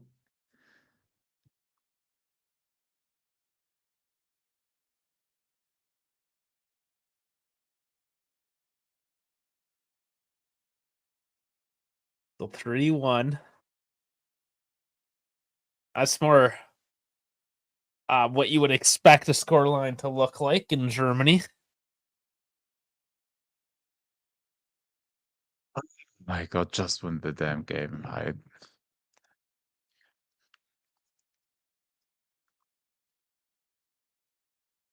don't know how far behind you are yet. Okay. I am at. Hold up. I still see the replay. I can't tell you my number. Like they showed not 10 replays of the free kick. Okay, so you. There is the 11th replay of the free kick. Do I get another one? Oh, now they show Yeah. fans celebrating. Still no timer, no live game. The game is going for 2 minutes, by the way, in the background. Why they show the celebrations? 73 and 10 seconds is my timer. Okay, so I'm 45 seconds. Lewis did well, starting from 10th to get P6, and Charles was close to the McLarens for once. Yeah, 4 seconds. The McLarens, again, just, I guess, not having the tire degradation, just being able to go long and that Yeah. last stint keeping up the pace. No, they had an off race, but maybe it's overall down to the balance. Like their car is so downforce heavy that it helps them everywhere, is my guess. That it was to their detriment on this track. Like they didn't have good balance. They didn't have the good tire life because they had to sacrifice a lot of their downforce for straight line speed. Yeah, if Hamilton didn't get that grid penalty, probably would have been P4, P5. Honestly, he would have been exactly where he ended up. That already would have had 5th. It would not be a huge difference. Maybe ahead of Russell, but that's it, honestly. I would like to see Ferrari when they can run close together. Yeah. Like say if he didn't have that grid penalty, actually tow each other through the track. Yeah. But they never do that in real life. I think that's No. an esport like no, because everyone was talking about it in qualifying to do that. Yeah, but nobody did it in qualifying, really. Well, they were saying because Lewis had the grid penalty anyways, that he could really give Charles a tow, get him up competing for pole. Yeah. You know, I mean, when other F1 people are saying this on the official F1 stream, then yeah, no, it's a thing that can be done. I know, but like teams rarely do it. Most of the time it's because of because every driver warms their tires up differently, right? Their outlaps are different speeds. So by having both cars behind each other, like when they make their quick run, basically, they have different tire temperatures, which they don't like. And yeah, that's why teams rarely do it. Like if you have a clear-cut second driver, yeah, you're willing to sacrifice that, but You mean like Lewis Hamilton? Kind Let's be honest. Kinda, yeah. Lewis has to recognize that he's second driver material now, being 40, and I he needs to. I recognize that. He needs to recognize. I don't know if he does yet. And for his personality, that's going to be very hard for him. But he's not going to continue. But stuff like that is hard as a 7-time champ, man. Sure. That is hard. No, I get that. But do you want to stay in the sport and succeed? Because you're going to have to start playing the team game a lot more. Yeah. Like Oscar Piastri does, even though he shouldn't have given that place back. Yeah, but that was McLaren F themselves again. McLaren's dumb. I hate McLaren. I hate their stupid orange color. Dude, just come in like a couple of laps earlier, bring Oscar in. Bring Lando in first, then bring Oscar in. So he is not in any danger of Charles passing him there. And then you don't have to do that whole thing and then battle it out on track. Like now you opened another can of worms because you gave Oscar the undercut and then tried to turn it back. And here's the thing, because of whatever British fanboyism with Lando and just, I mean, how stone cold Piastri is. Like, and McLaren is like a Juve. They're super corporate. They have their image out and everything now. Yeah. But my lord, if this was Ferrari, I would have had thousands of memes coming through my chats today over it, you know? Yeah. It would have been all over the internet. Yeah. No, it's about goddamn time that these orange motherfuckers start getting shat on for being stupid. Yeah. Because when it comes down to this, and it's not like they didn't know they would be getting into these situations. listen, I know Lando's your little pretty boy, and you got to back him, and he was there first, and he's older, and blah blah blah. Whatever your excuse, Oscar's a better driver. Admit that, and your team isn't ever going to be a great ass, world beaten team. Sure, you can get a couple world championships. I'm talking about go down the annals of history as like one of the greatest until you sort this shit out and you make Oscar number one, because Lando ain't it. He's great. He's a great ass driver. He's not Oscar, and Oscar's only getting better.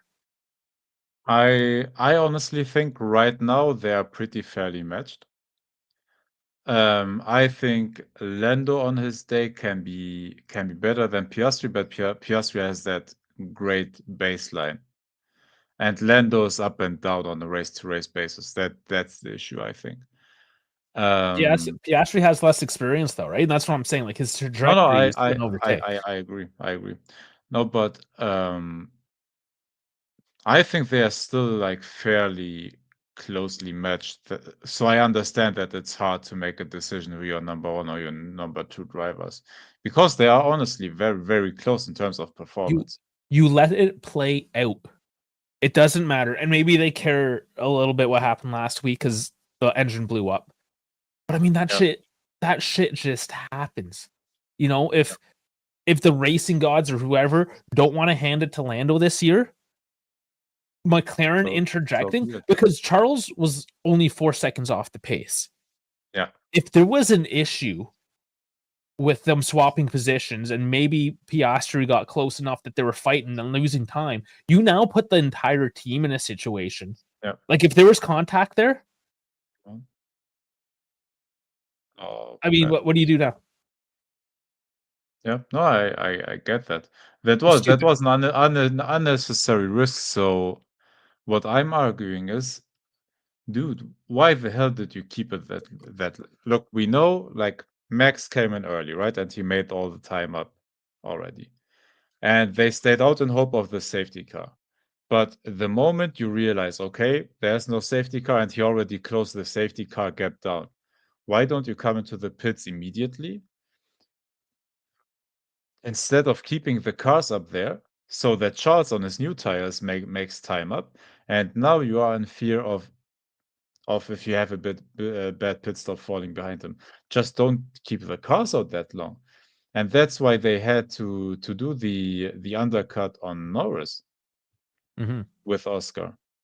Oh, and that's why I just would have came in like 3 or 4 laps earlier, and there wouldn't be that issue. There wouldn't be the fear of Piastri falling behind Leclerc like whatsoever. So there wouldn't be the need in bringing in Oscar before, because the policy is usually the car ahead makes the judgment like on the stop, right? Which I think is a fair way of doing it. But they had to overturn that rule because they let Leclerc close up, because they didn't bring the cars in earlier. And that's I think it's on McLaren. Like I don't understand, like in this particular reason, I don't understand the hate on Lando, because I think it's purely honestly McLaren fucked it up. No, I just generally don't like Lando. In this case, it's not Lando's fault. He takes it, obviously. He was quiet about it, which was the smart thing to do. But nothing necessarily against Lando, which is like McLaren has to stop being lauded so heavily. Like the fact that they make their errors, man. They always make their errors. Like strategically, they're not on point.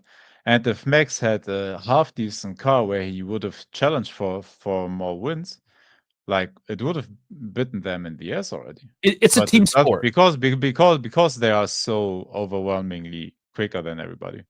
And that's the thing, it's a team sport. So their engineers produced an amazing fucking car this year. Great. Yeah. Now your strategists or whoever's in the pit wall making those decisions, you're doing a shit job. Your pit crew today, a couple weeks ago they got a 1.9 second. Well, today they got 2 fucking slow. Piastri's ahead of you. And they got a 1.91 as well, but they've effed up the other one as well. And that's the thing. It's a team sport, and you have to take that as the team. Like the fact that the pit crew screwed up And now they're like, okay, well, we'll cover for you. They're gonna correct it out. No, the pit crew screwed up. They need to live with that decision as well. The whole team needs to live with these decisions, good or bad. Because if you only go happy go lucky when things are good, and then when things are bad, you're like, oh, and it's just excuses. No, you're not going to learn from that, and that's why you're still making these mistakes, McLaren, because you're trying to sweep your mistakes under the rug, and it's hidden by the fact that your engineers are covering your ass with a brilliant car. Yeah. And today, Max still beat you by 20 seconds. Yeah. Because he's an actual true race driver. That guy had must have had zero wing on that car today. Yeah, dude, I swear, like he was driving with I don't know, with just a small like wooden plank there, nothing more. Yeah.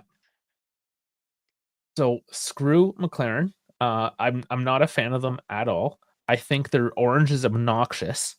Their fans are turning into like Man City or PSG fans right now. Oh, bro, I think that's a very good comparison, honestly. They're just jumping the hype train. It's because it's well marketed and they're currently the best. It was no different. That's why I didn't like the dominance of Red Bull, because a lot of these people were just, they weren't necessarily Max fans. Like I'm a Max fan now. No, That I but get to see Max drive. they're swarming the hottest shit like Yeah. flies. And you can That's say why. that with Ferrari, right? Like they all have their allure, their prestige. Mercedes, lesser, but it obviously with Lewis, it made a huge impact and people jumped on that. Yeah. But it's just like McLaren is just the flavor of the week right now. What happens when they start losing again? Which they will. That happens. No, it does. F1 runs in cycles, so there will be another cycle after this McLaren cycle. So you're still going to dress up in your obnoxious orange papaya, whatever the bullshit, in 10 years from now when they're back to being shit? Like, and that's what I question, because that orange is disgusting to look at. Oh yeah, I'm not a fan. I'm not a fan. It's just no. Dude, I am a child of the Vodafone Chrome McLaren, man. That is the time I grew up. That's classic McLaren. Into the box. Yeah, saved.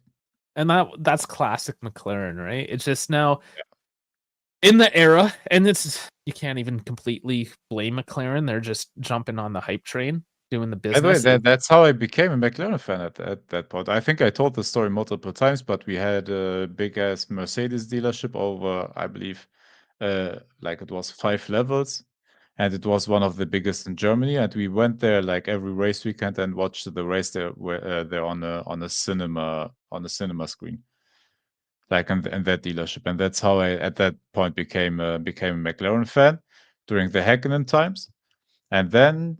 A young buck, Lewis Hamilton, arrived in Formula One, battling it out with goddamn Fernando Alonso, and that's how I became a Hamilton fan as well. Like back then, that's how it happened for me, man.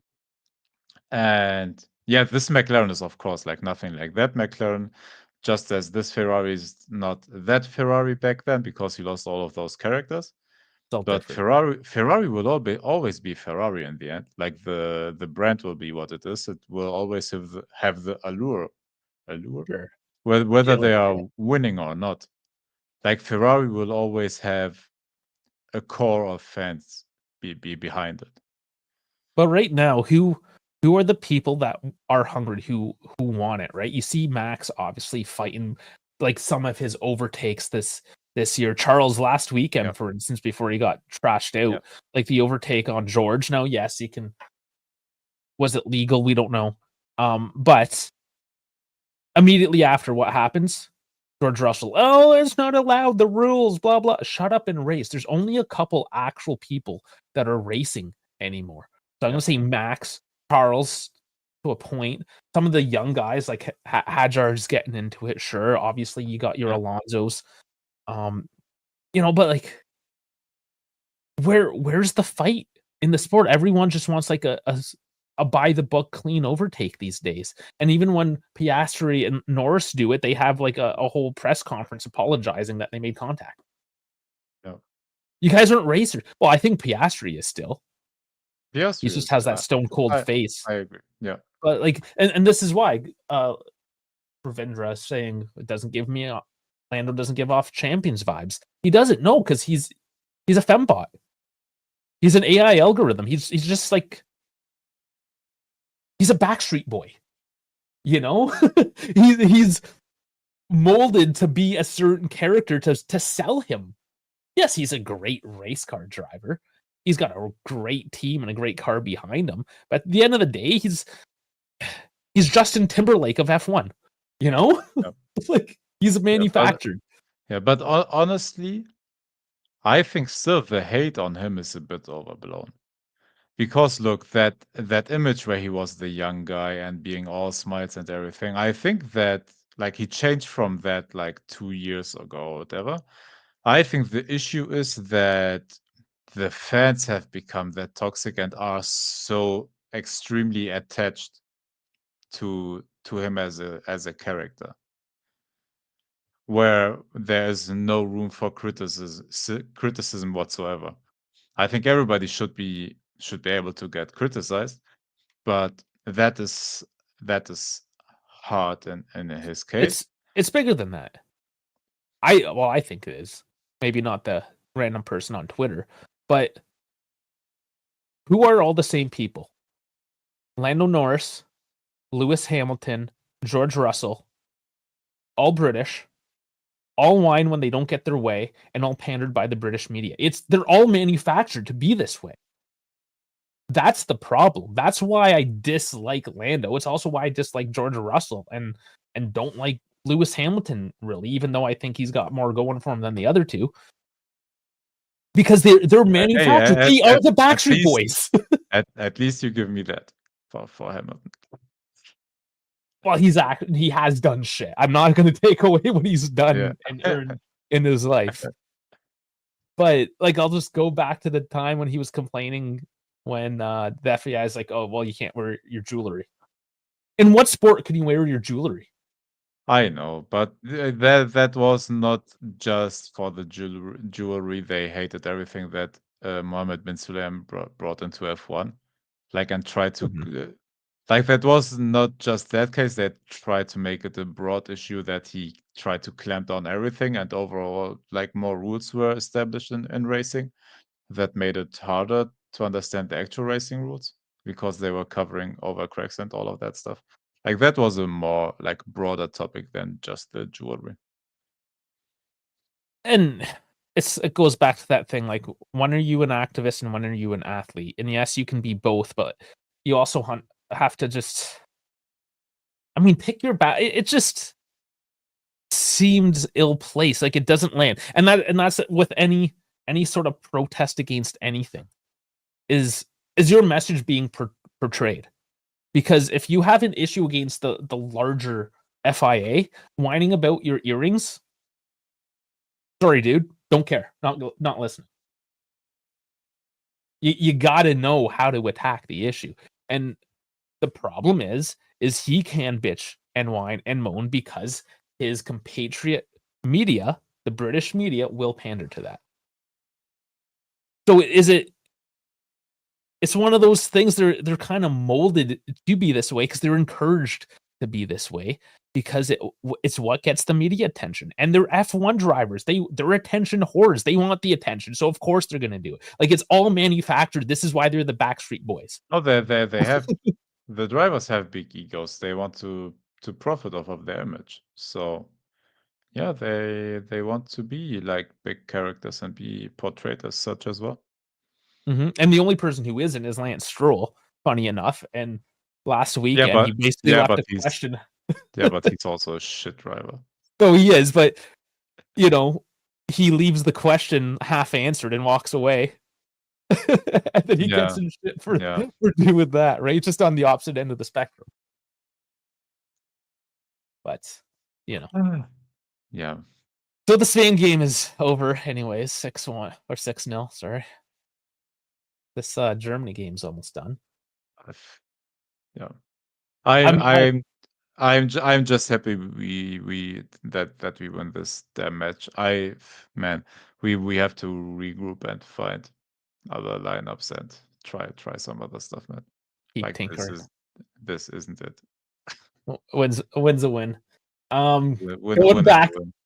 Was In the that end, I want to qualify, man. Yeah, you'll get it.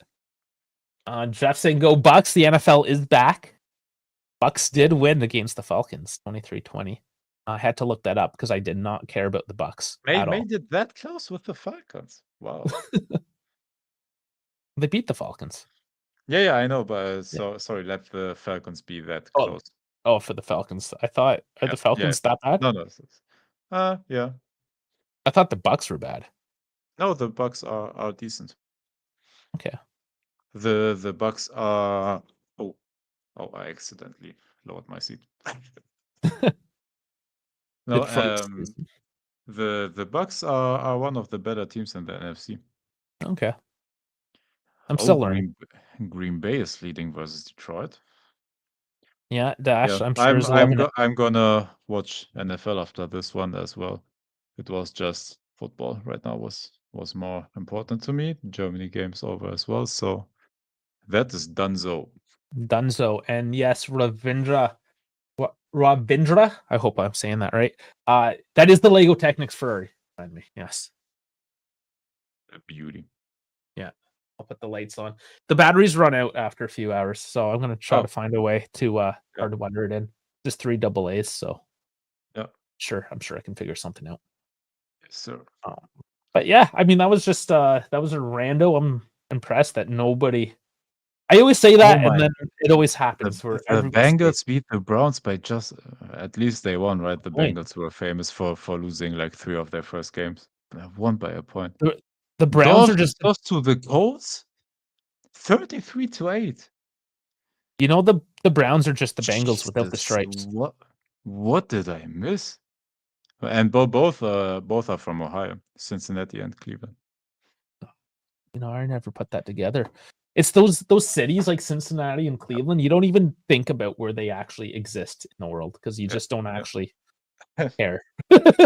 Damn, what happened to the Dolphins? Did Tua get concussed again? Sorry.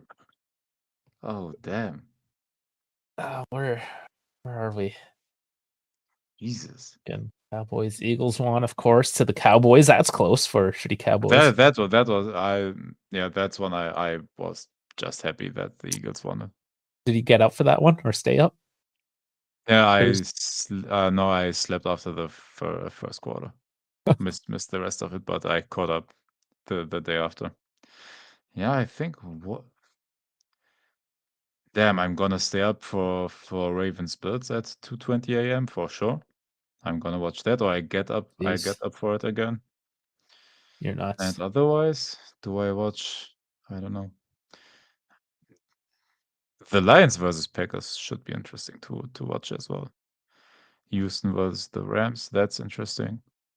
Yeah, there are a couple of good games, man, on the first Sunday.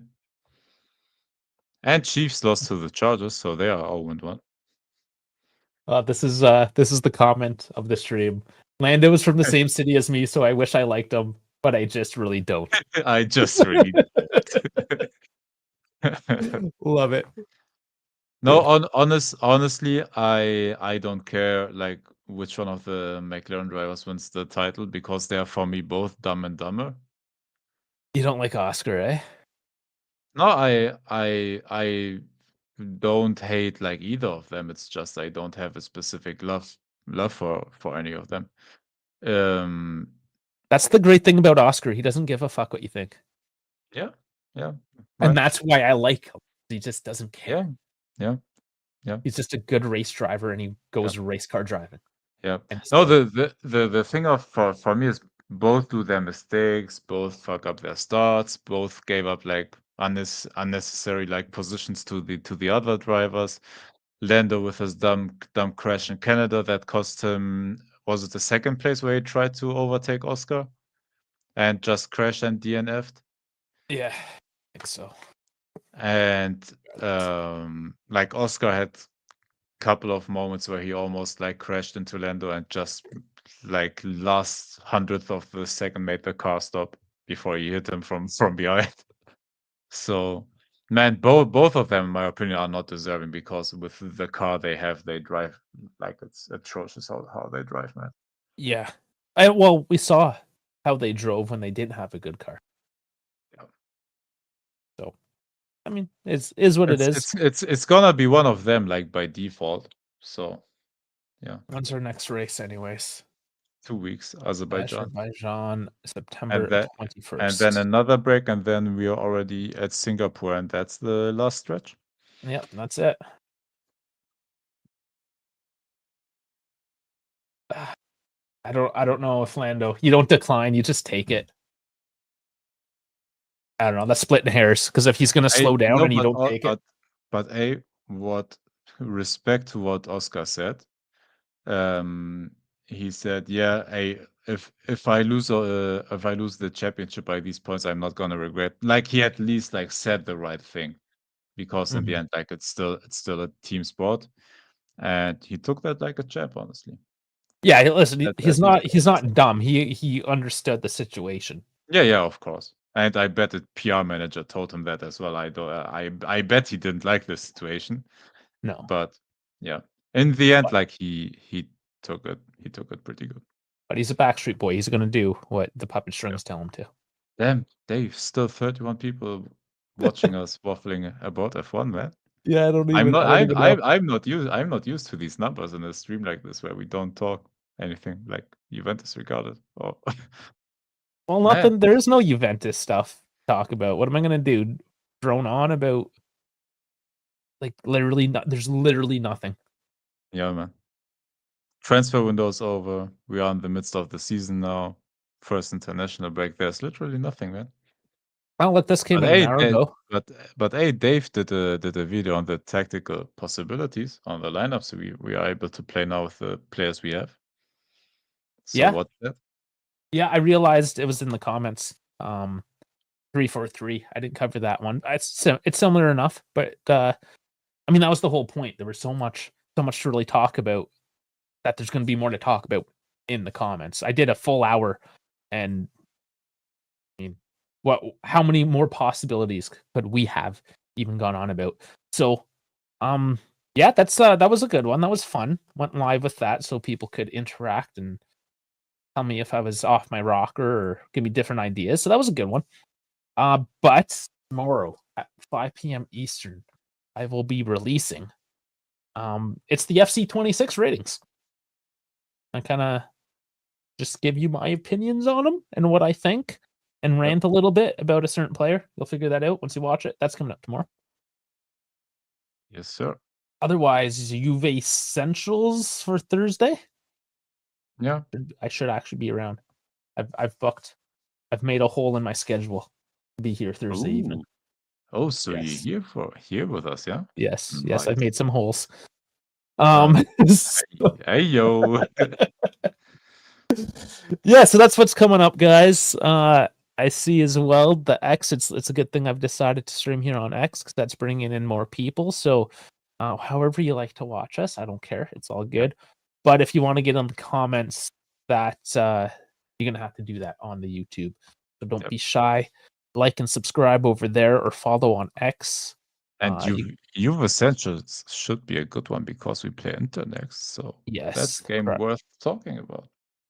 For intro. And I think I am home for Watchalong as well on that Saturday. So Because I am not.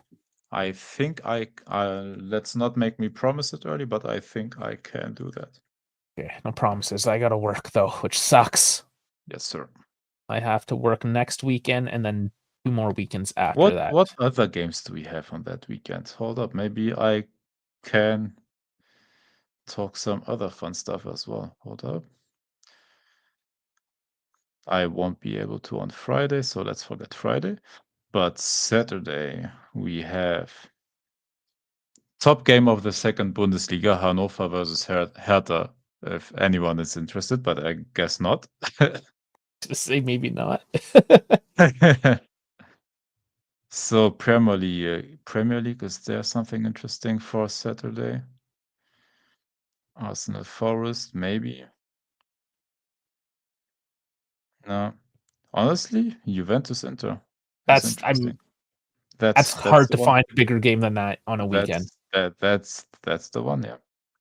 And do we have something on Sunday? Oh, Manchester City versus Manchester United. Manchester derby. Is that even a big game though? No, both are, but it's still the Manchester derby, right? Yeah, they're both not doing great. 5:30 Central European time. So and that's it. Honestly, those are the two games that are interesting this weekend. Man City, Man United, and of course Juventus versus Inter. Oh, it's all yours if So, you want to do it. I will be working yes, like sir. a sucker. I think I will. I'll be working like Dash. Yeah, man. Well, yeah. He did. All right. He didn't make time for us again. Yeah, didn't even respond to the messages. Once again. Yeah. Okay. Well, I guess on that note, it's time to move on to some NFL for the Yes, evening. sir. Yep. Okay. Well, please like, subscribe. If you're on X watching us, go over to YouTube and subscribe and like over there. If you're on YouTube, go over to the X at the Dive YT and give us a follow over there as well. Thank you very much. Thank you, German Dave, for doing the first half of this without me. No, Norris. Thank you. Life. Thank you for arriving eventually. I said I'd make it. I got here. Yeah, no worries, man. All right. Take care. Catch you on the next one.